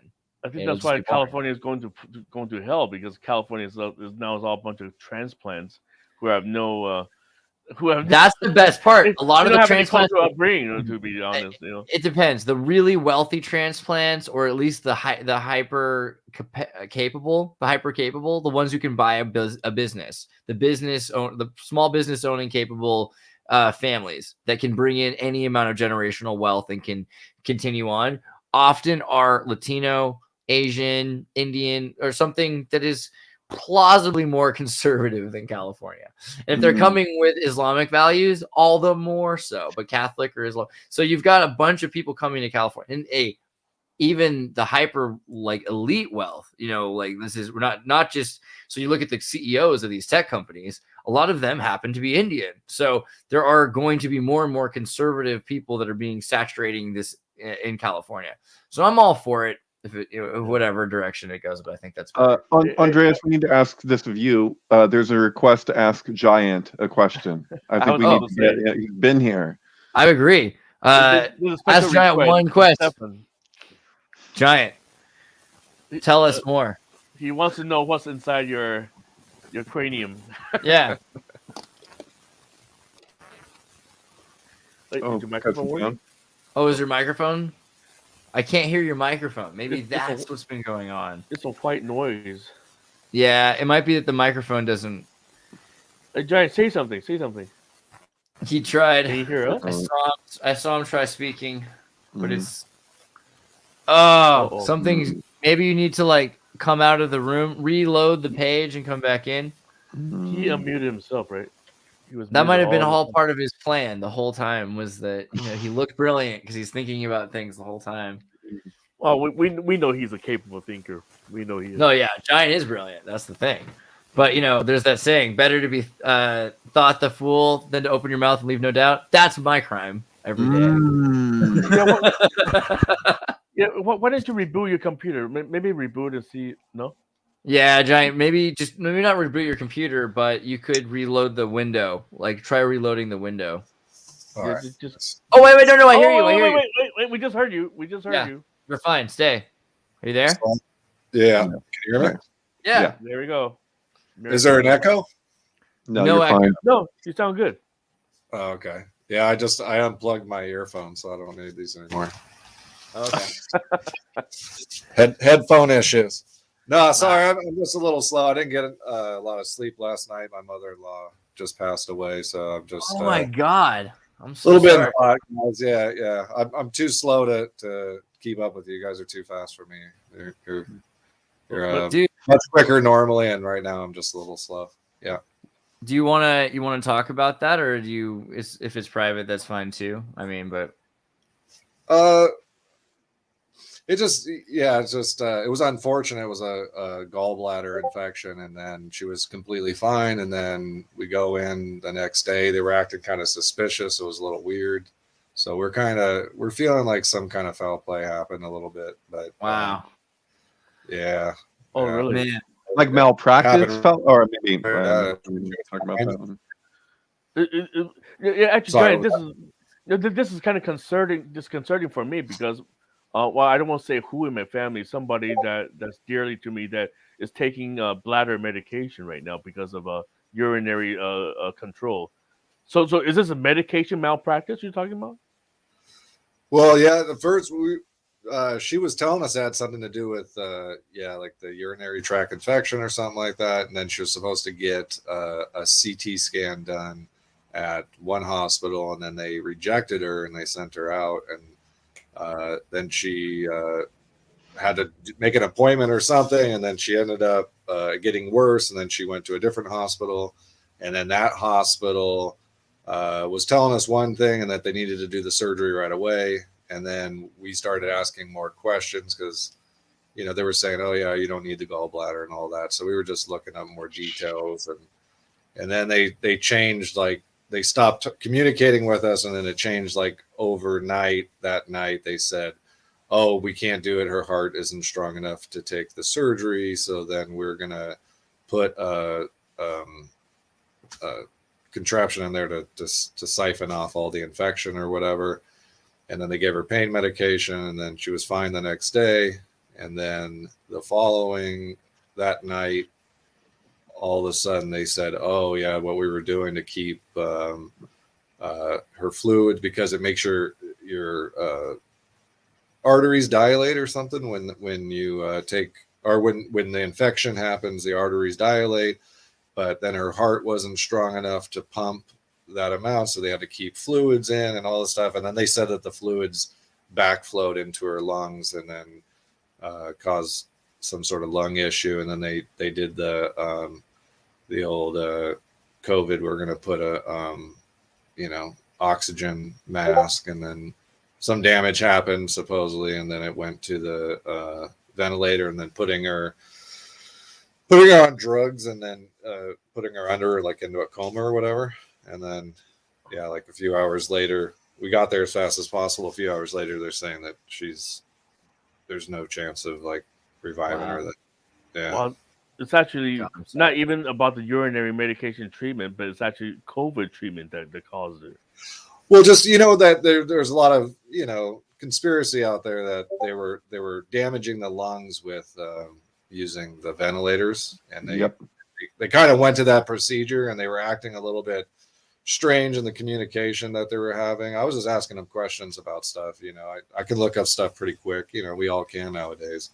And they were telling us one thing, and we were just like, okay, well, what about this? It says this, this, and this, and then they were like, started acting a little strange after that. And then, they were changing who they were having communicate with us. And we just, a bit of intuition and stuff like that. Got a bad feeling off it. And then she went on a ventilator. Is that what you're saying? Yeah, overnight, like she was totally fine. And then we left that night because they only allow you to visit. And then all of a sudden, the next morning we get a call, and they were like, oh yeah, we need permission to put your mom on this ventilator. Dude, can I just say, like, I had people in 2020 saying really angry words towards me for my expressing concern around all the ventilators being used, because I was trying to understand. I was like, why are they putting all these people on ventilators? And from what I gathered was they were worried that people breathing in the space were going to get other people sick. So they're like, you put them on a ventilator and they're not breathing into the space. And like, I was like, this just seems so wrong. And like, now I think we're saying it here. I think it's okay to acknowledge that. Like, there's been enough articles and communication around it that was a mistake. But like, when I said it at the time, man, oh man, people got really, really negative towards me, man. I was like, really, like, I'm expressing concern that I want to like help people. Like, I'm not coming from, they're like, no, you want to murder people. I'm like, why on earth would I, what? Like, excuse me? And I'm like, I'm not even saying that people in the hospital, maybe even like the staff even realize like that this, and they're like, oh, so you know more than the staff. I'm like, you know what? No, I'm just, I'm sorry. This story is like more common than you think. People actually got killed because of the rest of the ventilator. Careful now. Careful still, right? And that was the limbo bar. That was the limbo bar. I went and I bent really far low. Right. Truth goes through 3 stages. I will segue, mind you, to MIA's post on Twitter recently. I think we've covered this, but I'll cover it again because I can do what I want. MIA, if Alex Jones pays for lying, because you guys heard about this, right? The $1 billion thing. So Alex Jones has to pay $1 billion. So she says, if Alex Jones has to pay $1 billion for lying, shouldn't every celebrity pushing vaccines pay too? Quote and quote from MIA. That is news. That is not commentary. Now here comes the commentary. What do you guys think? Because after this, no, there's actually a little bit more news, to be fair. There actually is, because what she said comes with hey, kid, you're not going to be invited. We disinvite you from the GQ awards, and we're going to start to blacklist you now because you didn't keep to the script on your Twitter. Right. And like, it just kind of differentiates you as somebody who doesn't keep to script, which is interesting because now I'm like more interested. I'm like, oh wait, so she writes her own material, even her tweets? Like, let's find out what more. But sorry, obviously she's an AJ fan. Right? I mean, she wouldn't be so vocal about I think that's beside the point. That's beside the point. Like, I'm sorry. I'm not just like, she could like, because that's the thing when it comes to, there are people who will argue about speech and what classifies. They said she was a terrorist because she had a tiger picture on her album. It's like, no, dude, like, she's not. She says, I don't support terrorism either, just because she has like the picture of a tiger, like the Tamil tiger. You know, Well, because her father was it her father or grandfather that's a Tamil her fighter? father, her father. Yeah. What was his name again? I always forget. Is he Not still Mia alive? Cope. Yeah, he's alive, isn't he? Or is he dead? He might be dead. I forget. Yeah. See, I know he's an important. There's another word that they use besides terrorist. What's it called? Like freedom fighter or something. There's a good. Yeah. No, because Died 2019. Oh, bummer, bro. I told you that Graham Hancock is my friend, and then his wife, Santa, is also Tamil. And I've been hearing things about the British influence on because it's kind of like a counter measure. You know what I'm saying? That because they're fighting against India for independence of the Tamil territories, and I don't know. I have a feeling that her father might be a British. Somehow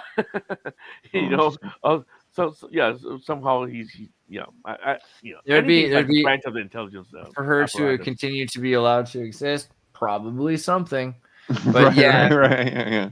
But giant, I mean, I feel like that is like, both. I'm very sorry to hear that, but also it's not worth anything because it's like hearing someone go through the worst possible thing the system can do to a person, and there's no recourse yet, right? And what are we supposed to even do? Because I've looked into how well defended pharmaceutical companies and hospitals and everyone are, surgery centers, the levels of proxy. They already, of course, are paying for some sort of a fund if they think there's any chance, but they can always say, oh no, look at all of these other factors, like look into someone's life and say like the likelihood of it being that they're a unicycler. It's probably more. Did they unicycle ever once, even in 4th grade? Probably the reason, it's probably that definitely isn't the thing they recently got injected with. It's the unicycle or the spinning plates. If you did spinning plates instead of the disc thing, there might have been lead paint on those spinning plates. I don't know. Like that. It sounds like an exaggeration. That's about as close as you can get if you start getting into the books on what they say on all the other factors that are probably more dangerous than whatever. So, and they do that, Right. Yeah, no, and it's an issue when you shoot. I like the way she communicates that. It kind of reminds me of, excuse me, I always forget this woman's name, but the woman who was in Mandalorian, who shared a tweet meme. Gina Carano. And it's this thing where it's like there's a larger point being made, and it needs to be qualified much better than it was. We had this conversation, but when you're like, it wasn't the Nazis who did this. It was the neighbor. No, it was them, and everybody did that. You got to choose your words, So it's like when she says these things, I feel similarly with Kanye too. It's like he's making these very broad statements about whole groups of people. It's like we need to qualify these matters. Are you talking about Zionists? Who are you talking about? What are we talking about? Are you talking about practicing Jews? Like something tells me that the freaking Rothschilds or whatever aren't practicing. I don't know the last time that they went to temple or whatever. You know what I mean? Like you got to define your terms, and she doesn't really do that. And I don't think she really needs to, because I think people need to think. And I think she's encouraging people to have conversations that need to be had. So is Kanye for that matter, And even though I would prefer that these things be qualified better in the particulars around the nuanced subject matter that they're dealing with, and not to say these generalizations or whatever, at the same time, let's talk, start the conversation, and they have platforms to get people talking, and it's like a million people can say whatever it is that they're saying, but as soon as they say it, now it's being discussed.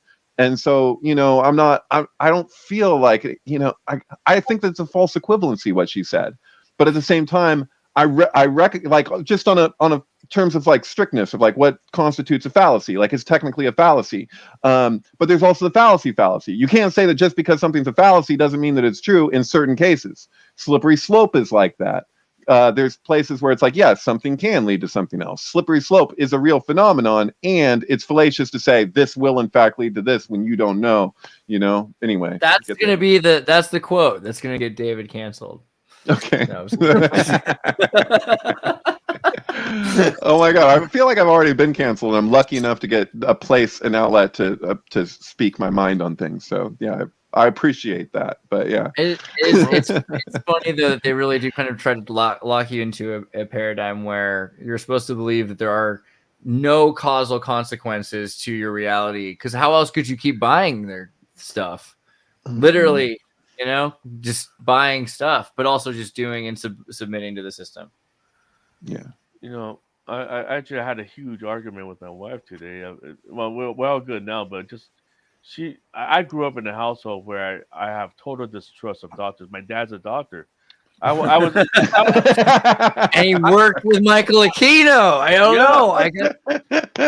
Jesus, Eddie. He doesn't know what happened. Oh, good God. He was right next to his office. He's sitting the next desk over there. It's the best. I know my dad well enough to know. This is a Larry David sketch right here. Hey, Michael, what are you doing over there? What are you doing to that kid over there? No, but it's pretty messed up. I grew up. I was a guinea pig. You know, I was a total guinea pig. I tried all kinds of pills before it was even marketed. And then, hey, no, the Pfizer just gave me this. Try this. The rat pill. It's like this big, like an inch long. Shove it down my throat. You know. That's MK Ultra. That's MK Ultra. Oh, I have no doubt. I'm a total lab rat with you know. So someone here asked a physician or a PhD. I assume they're referring to your father. Oh wait, what? In the comments? Someone asked a physician or a PhD. I think they're asking about your dad. Oh, yeah, a PhD? No. Well, here's the funny thing with him. He was sponsored into the States through missionaries. He came to the United States because of the Adventists, you know, Seventh Adventists. They have missionary in Taiwan, and then my grandpa was a pastor working with the missionary. But instead of my grandpa being sent to U.S. for further studies, they saw my dad, a straight A 13-year-old kid, say, "Hey," the Americans say, "Hey, what about take this kid and see how far to take him?" So they had there was a fight in between the son and feed dad. him weedy. Yeah. Yeah. My grandpa was angry at him for years because I lost my chance. So he came to Tarzana. Was a long story short, but he was raised here with a foster family, and then he never got enough money or the opportunity to further study to PhD. He got enough. I'm trying to get to. Well, he finished his 4-year college, of course. He got his medical degree, but it's not PhD. He cannot. That's why he had trouble when the military bases were shut down. Countries shut down the Letterman. He cannot go anywhere else. He cannot go for private practice. He cannot go to Kaiser Permanente or anything like that. He was out of choice, and he had to get a brand new license basically, you know, to further study in order to save our house in San Francisco. You know, we lost our house because the Letterman was shut down. So he sold the house and went back to Taiwan. So he's just working for the missionary hospital right now. Huh. Not PhD. So your father was a Seventh-day Adventist? Is that how you say it? Well, he goes to I would say because in Taiwan he went to this church, but I don't know if it has any association with Seventh. But that's the church that sponsored him to the U.S. So speaking of Mel Gibson, that's why of all the things that he directed, that movie about the Seventh-day Adventist, who was it World War II? Was it, you know what I'm talking about?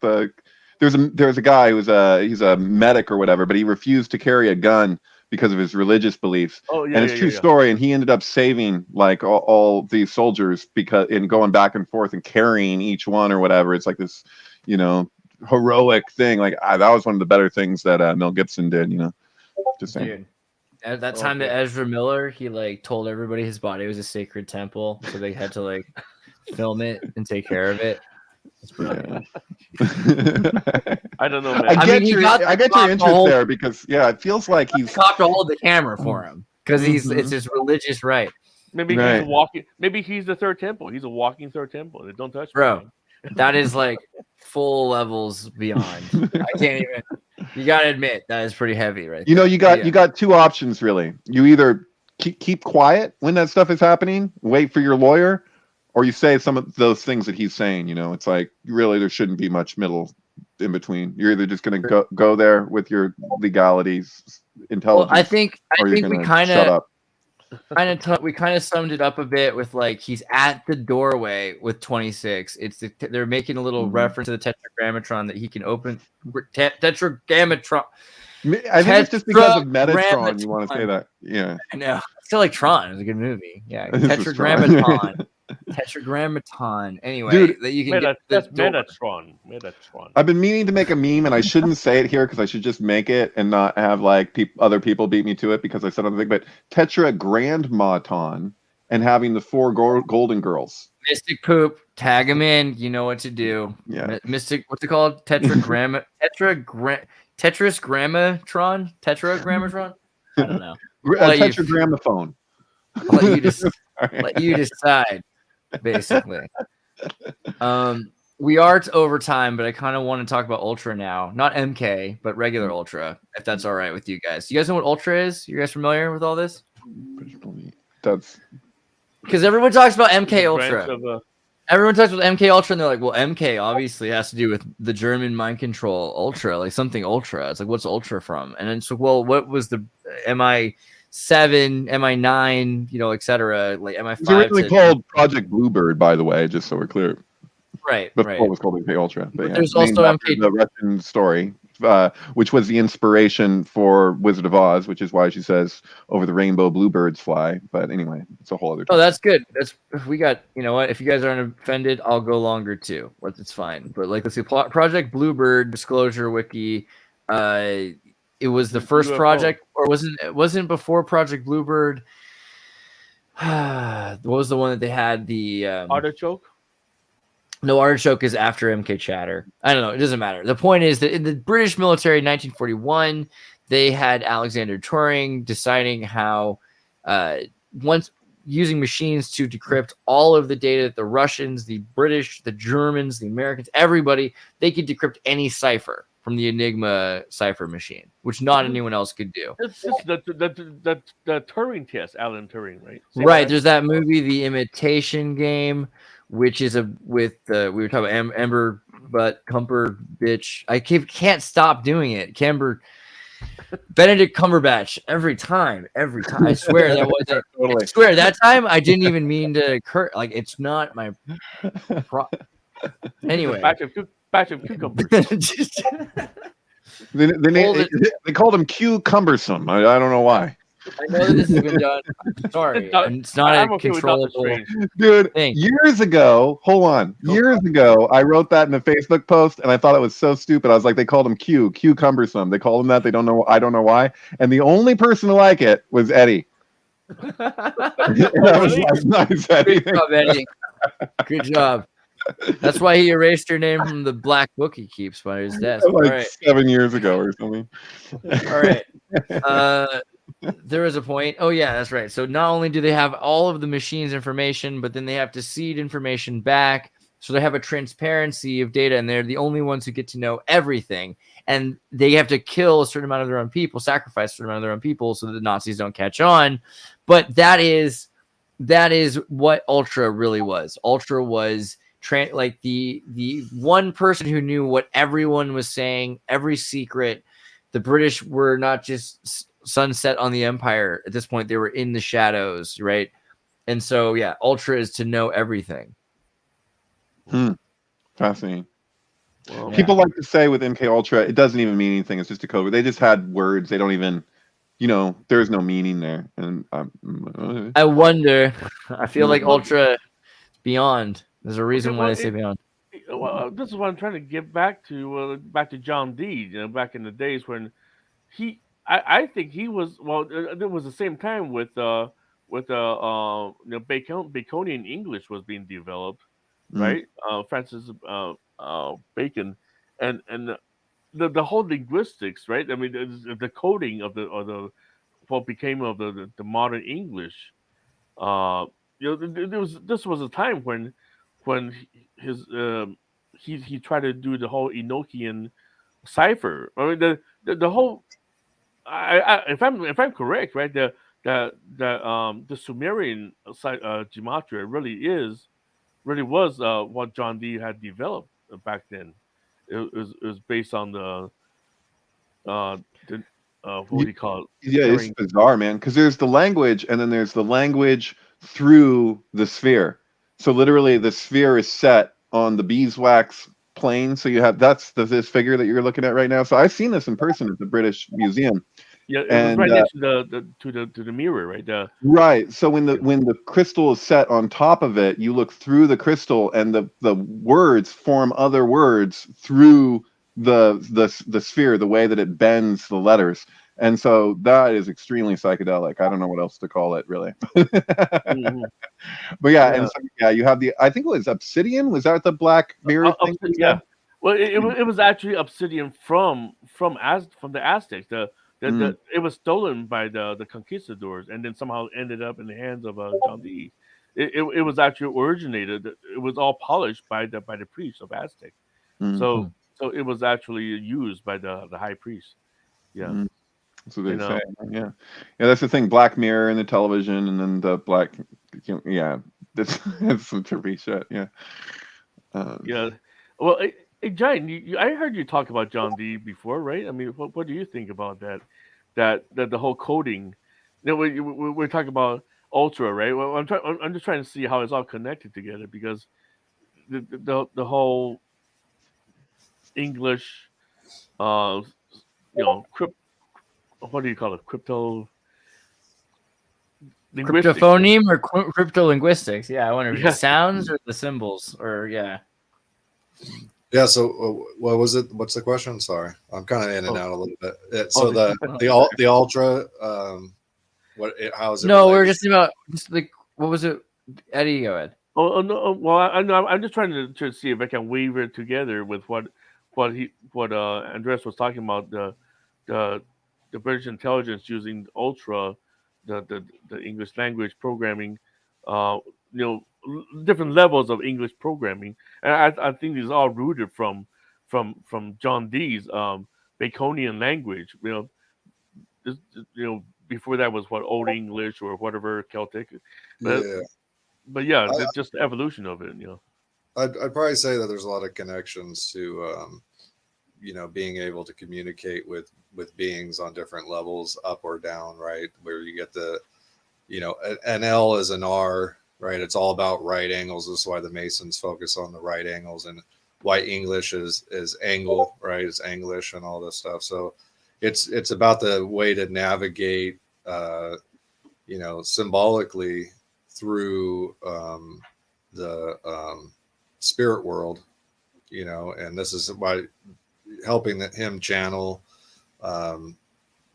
through the language and stuff like that, and then their pursuit of trying to help this entity out, which is this underworld goddess, right? That is locked down there, or there's an exchange between through aeons. There's an exchange back and forth between a masculine form of it or the feminine form, and that you seem to be in contact, at least what they report, that they're in contact with this character, and they're it seems like a lot of what's happening is they're trying to progress us to get to a point where we can ascend out of this loop that we seem to be in, and kind of connects to the Emerald Tablets of Thoth, if those are real or whatever, right? It's there's a lot of this being able to navigate these angles, which are your steps, and that's your stair to heaven or down into the underworld and stuff like that. So I'd say it's somewhat connected to that as far as I can gather. Yeah. Yeah. Well, I kept thinking about the 26 that these keep popping up today. The 26 alphabets in English language, and Right. Tetragrammaton needs to be in the title. That's right. So there's that John Dee thing that with 007 that supposedly his code name with Her Majesty's Secret Service, if you want to call it that at that time, whatever you want to call it, that his code name was 007. Somebody just mentioned something in the comments a while back about Cumberbatch being that it was, what was it? His mother was a Bond girl. I don't know about this. I never heard that before, but I was like, "Ooh, that's interesting in terms of John Dee." And then we're discussing John Dee, so there's this whole thing there. But Ian Fleming said that his original conception for who he wanted to play, who he envisioned as being 007 was it's like David Niven. who was in Sharon Tate's debut film 13, also called Eye of the Devil. And this is the reason why in Casino Royale with Peter Sellers, why when he meets the real James Bond, when he's supposed to be the fake TV James Bond, he meets the real James Bond, why he's played by David Niven is because that Wow. was Ian Fleming's like ideal. So Walt Disney. He Right. was Walt Just a heads up, just so you know this is crazy, is that Sharon Tate's first film was called Eye of the Devil. It had the alternative title of 13. Her last film before she died was called 13 Chairs. If we know 13, it's the only unnamed arcana in the Marseille Tarot, later in Rider-Waite and beyond referred to as death. I find it very interesting that that the beginning of her career, what bookends her career in her films, are both 13 related, 13 Chairs. And through this movie, it's called 13 Chairs, alternatively titled 12+1. It had both titles, just like Eye of the Devil was also just called 13. First movie's called 13, her last movie's called 12+1. What the hell? So in this movie, she has to cut open chairs. She's looking for money that's been stashed away in these chairs. She's going around cutting open chairs with a knife. And then there's one point where Orson Welles shows up and calls himself Jack the Ripper and has like a straight razor and he's like running around. This movie's supposed to be a comedy. I'm just the whole thing. I'm straight faced. Like I don't see anything funny in this movie at all. It's such a weird movie. People, I think, I forget those other last movies that she was in. And Once Upon a Time in Hollywood, they gave you the impression that because something was playing in the theater, that this was her last film. It's kind of misleading. Like they never mentioned 13 Chairs in the movie. There's also another movie, I believe, called 13 Chairs that's about a seance. I've been looking for it for a long time. I think it's from the 1920s or 30s. It's really hard to find, apparently, because I've never seen it. Synchronistically, there was a chair that was the knife that was used to kill Sharon Tate was stuck in a chair or couch, sticking straight up, which is weird because there's this theme throughout Polanski films where a knife will stick straight up in the wood. It's in Rosemary's Baby at the end. It's also like if you look at The Tenant, there's something that happens with that. I think it's a knife that's sticking straight up. I mean, his first movie is called Knife in the Water.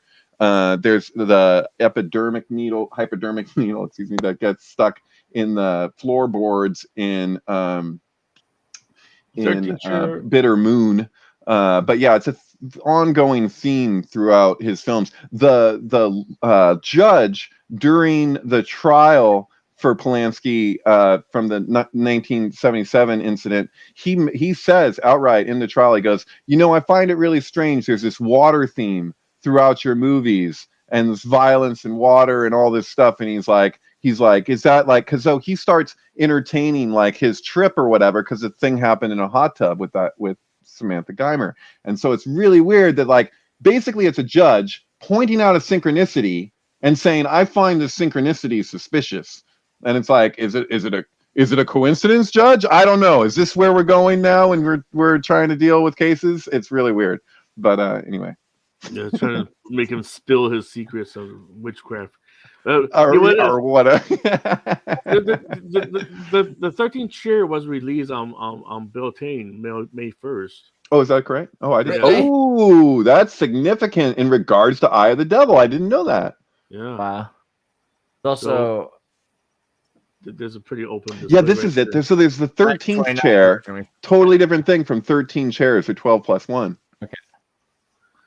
And so the point of why is it called 13? Why is Eye of the Devil called 13? There's an Abbey Road sync. It's on my website, but it's the 12 disciples and then the 13th being Jesus, and the way that they're like basically in the royalty, the way they have to have the king be killed. It's the Eye of the Devil, Sharon Tate's first film, is it's really about the Golden Bough. It's one of the most direct movies about the Golden Bough, other than Wicker Man.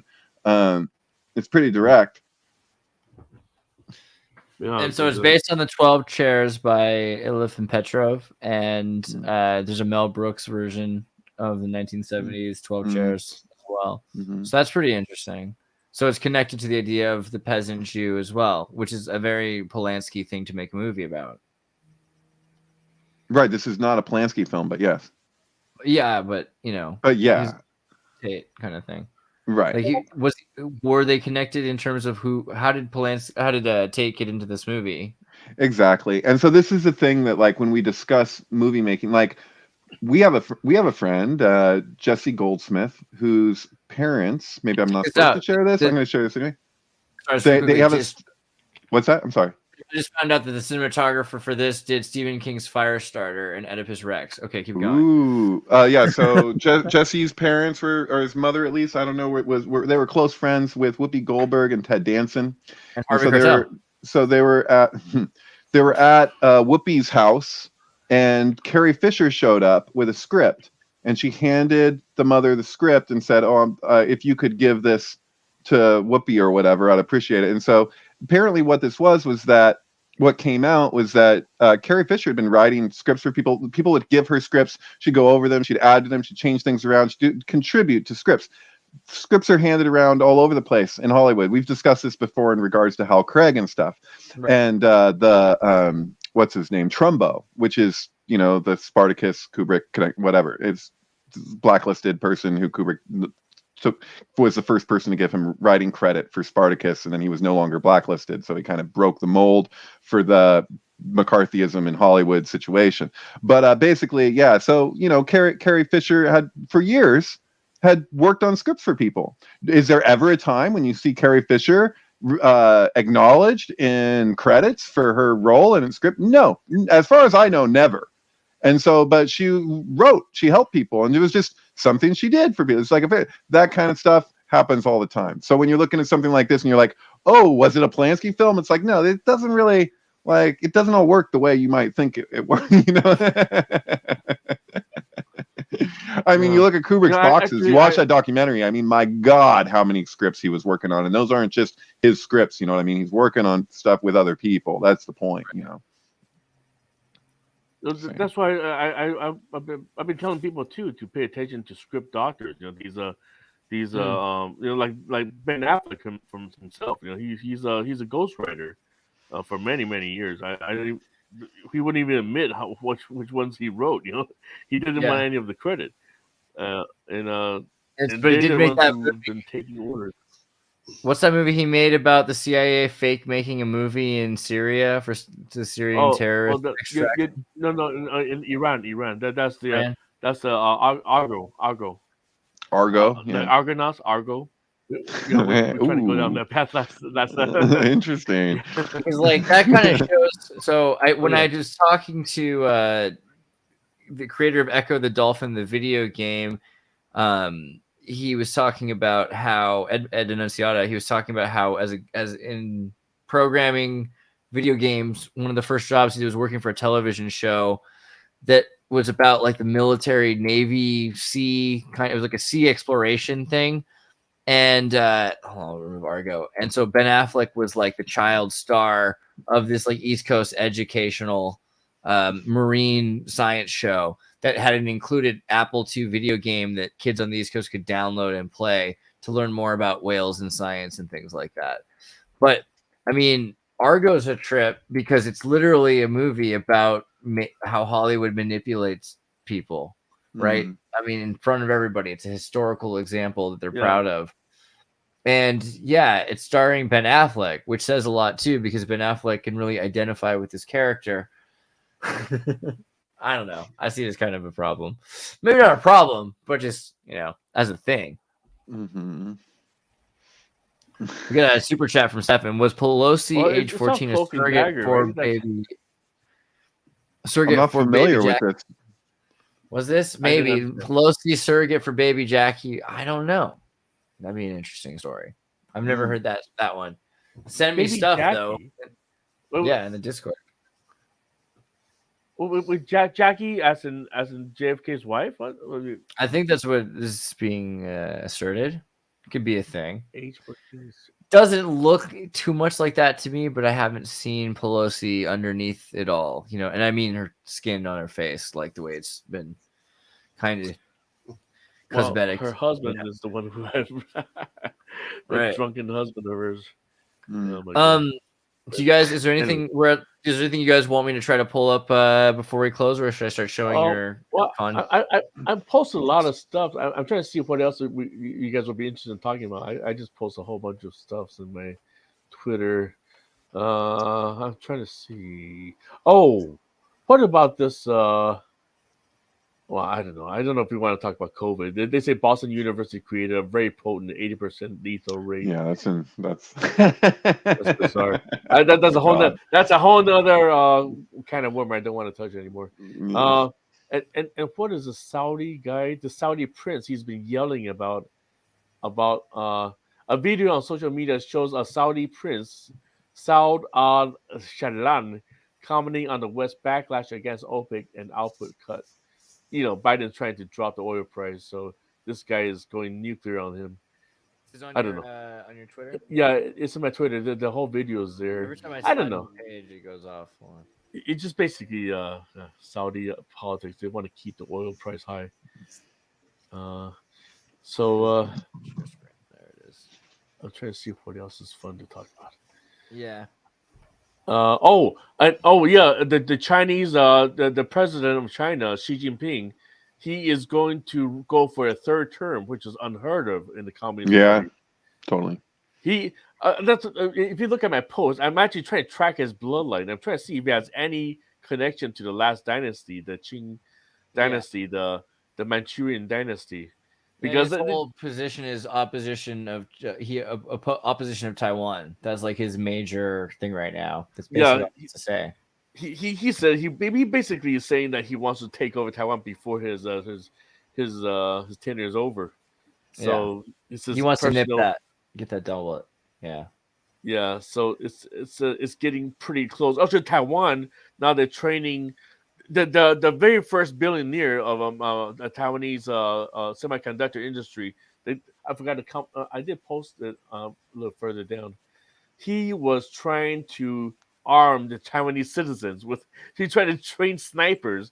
He wants to train 30,000 Taiwanese snipers and 1/3 of a million of a Chinese special regiment. Basically, he wanted to militarize the Chinese civilian. Basically, given the Second Amendment, so everybody get your guns ready because China's coming. Right. So that's I don't know. Giant, what do you think about this? The Aztec Sunstone speaks of 4 prior suns of world ages, each terminated by a cataclysm that transformed humanity. At the center, gripping human hearts in his talons, his tongue, the jutting blade of sacrificial knife. This is the 5th sun, the archetype of our own age. Does that seem like a? I don't want to say I wrote it. Okay, this was Graham Hancock who wrote that. Oh yeah, of course. A lot of people don't agree with Graham Hancock, so I would like to hear what your opinions are. Yeah, I mean, I'm wondering about the Yugas and whatnot. What do you think? Yeah, I mean, it makes sense. It lines up, right? That.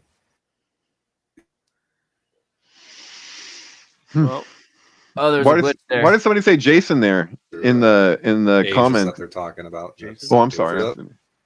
There was a glitch. There was a glitch tonight. You want to try that again? Sorry.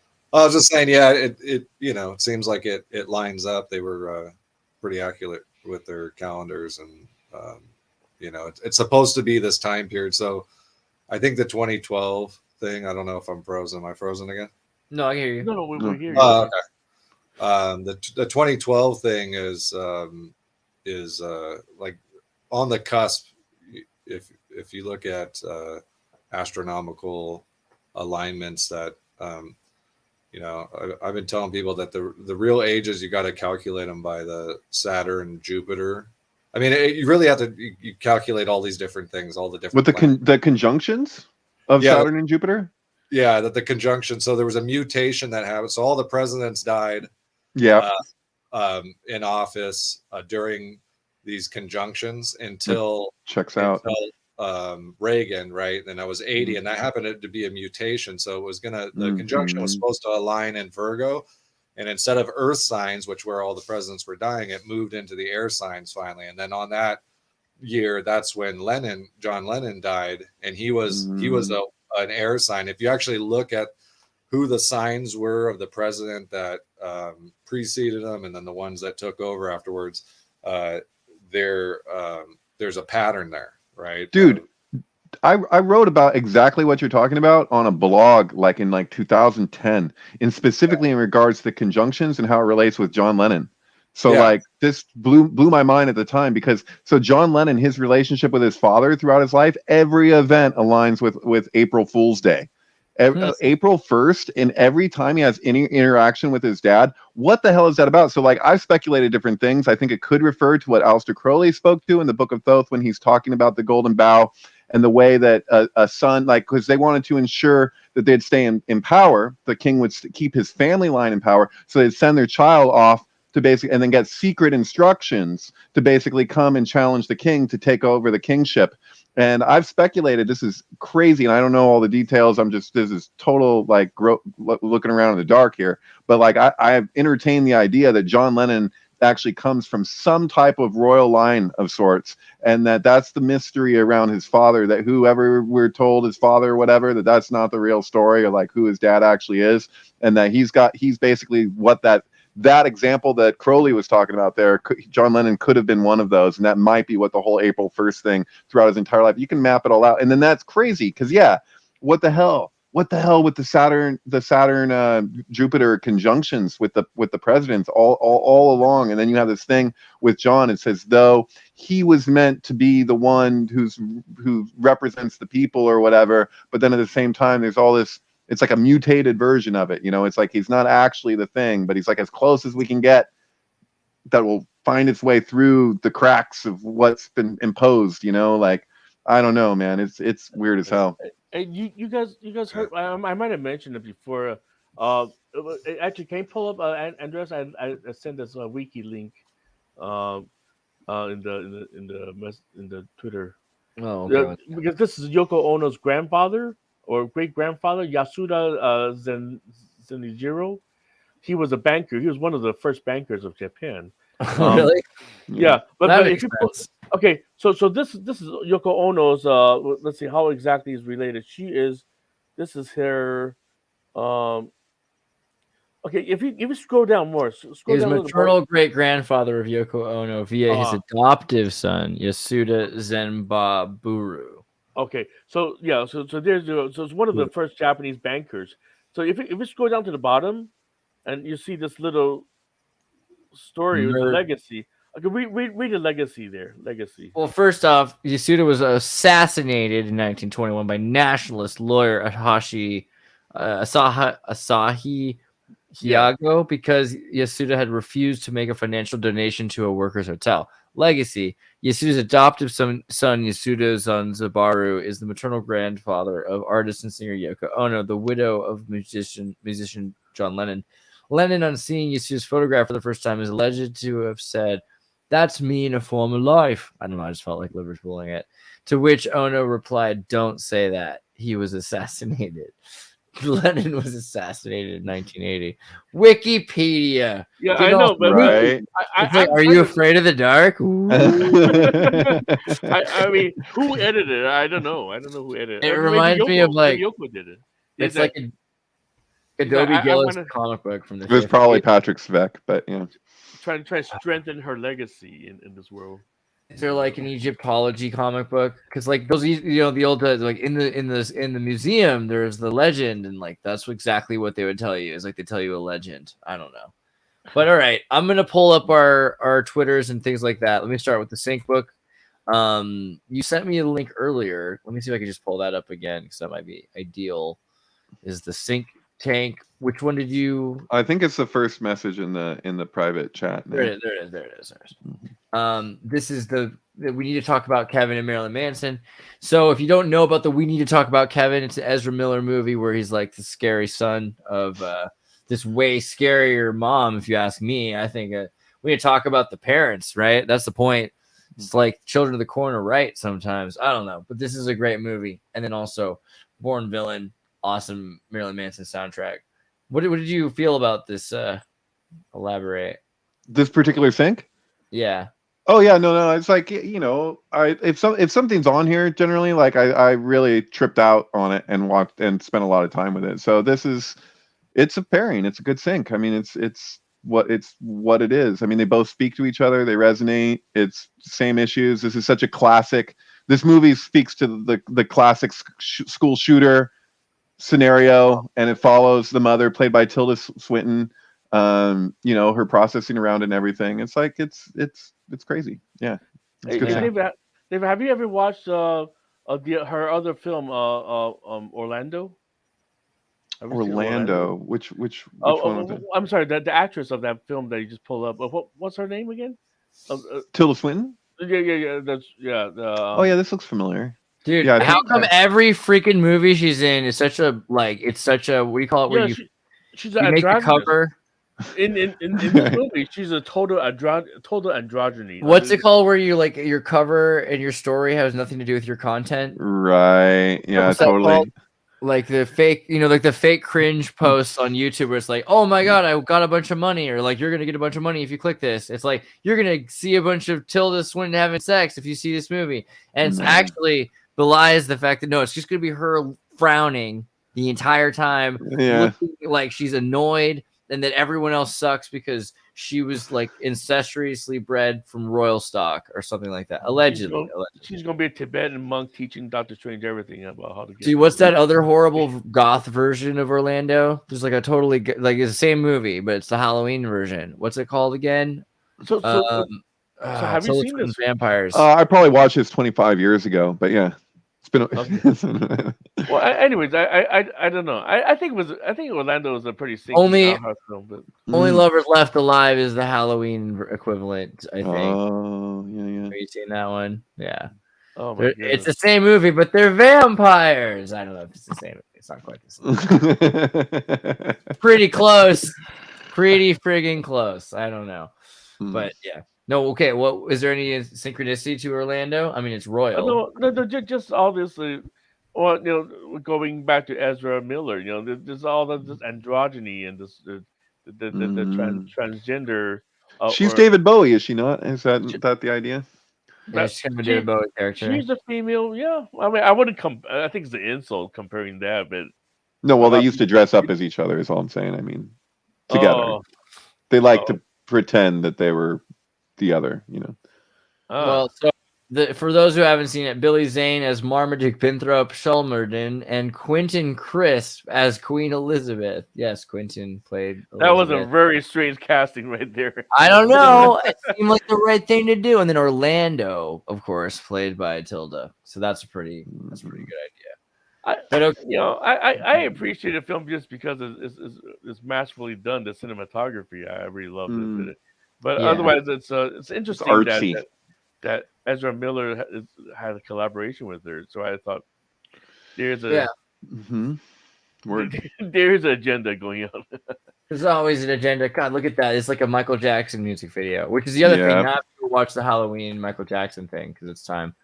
All right, Synchronous on Twitter. For anybody who's looking for Eddie, you can actually follow Synchronous now right on Twitter, which is super convenient. It should be easier to just get these. There we go. Yeah.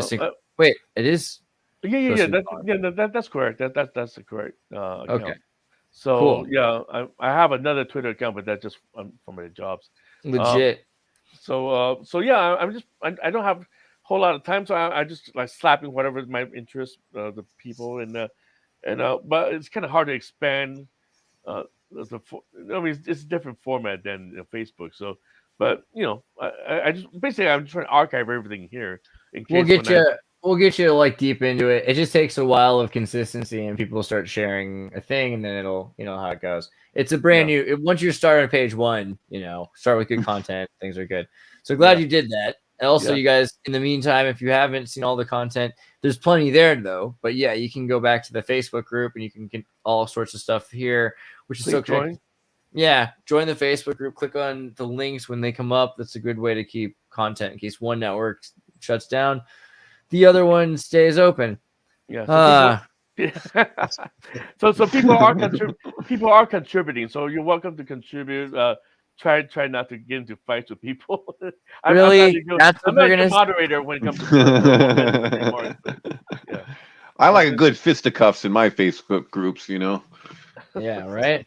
I feel that way. Okay, MK Ultra sound 729 Three? three. What are we- Every time.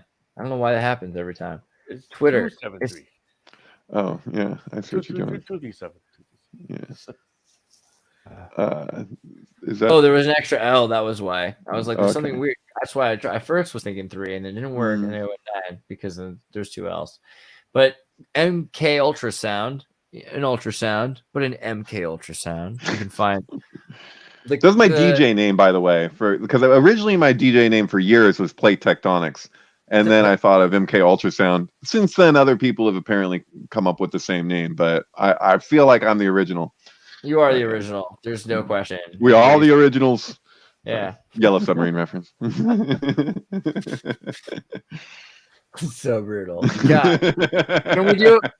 We're gonna have to do the Yellow Submarine next time. Just remind me. I want to talk about Yellow Submarine. That's an important one, and like the reality of that one. But I wanted to play the film Yellow Submarine with the right Rolling Stones. Their Majesty's Satanic Request with the film Magical Mystery Tour.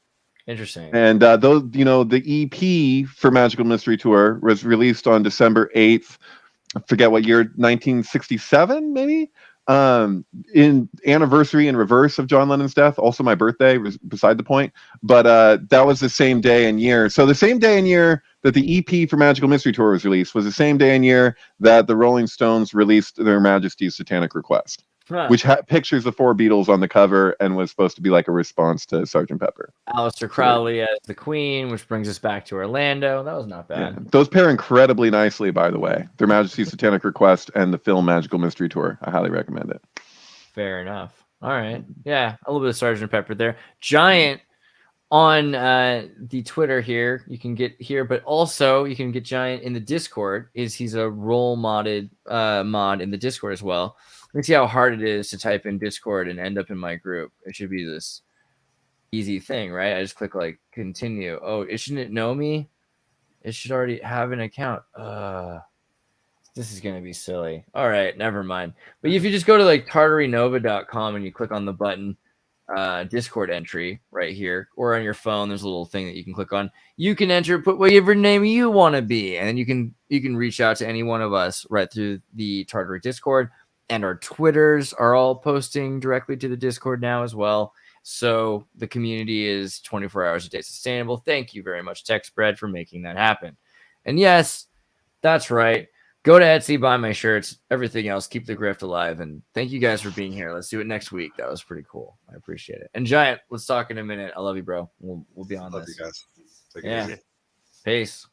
Peace out.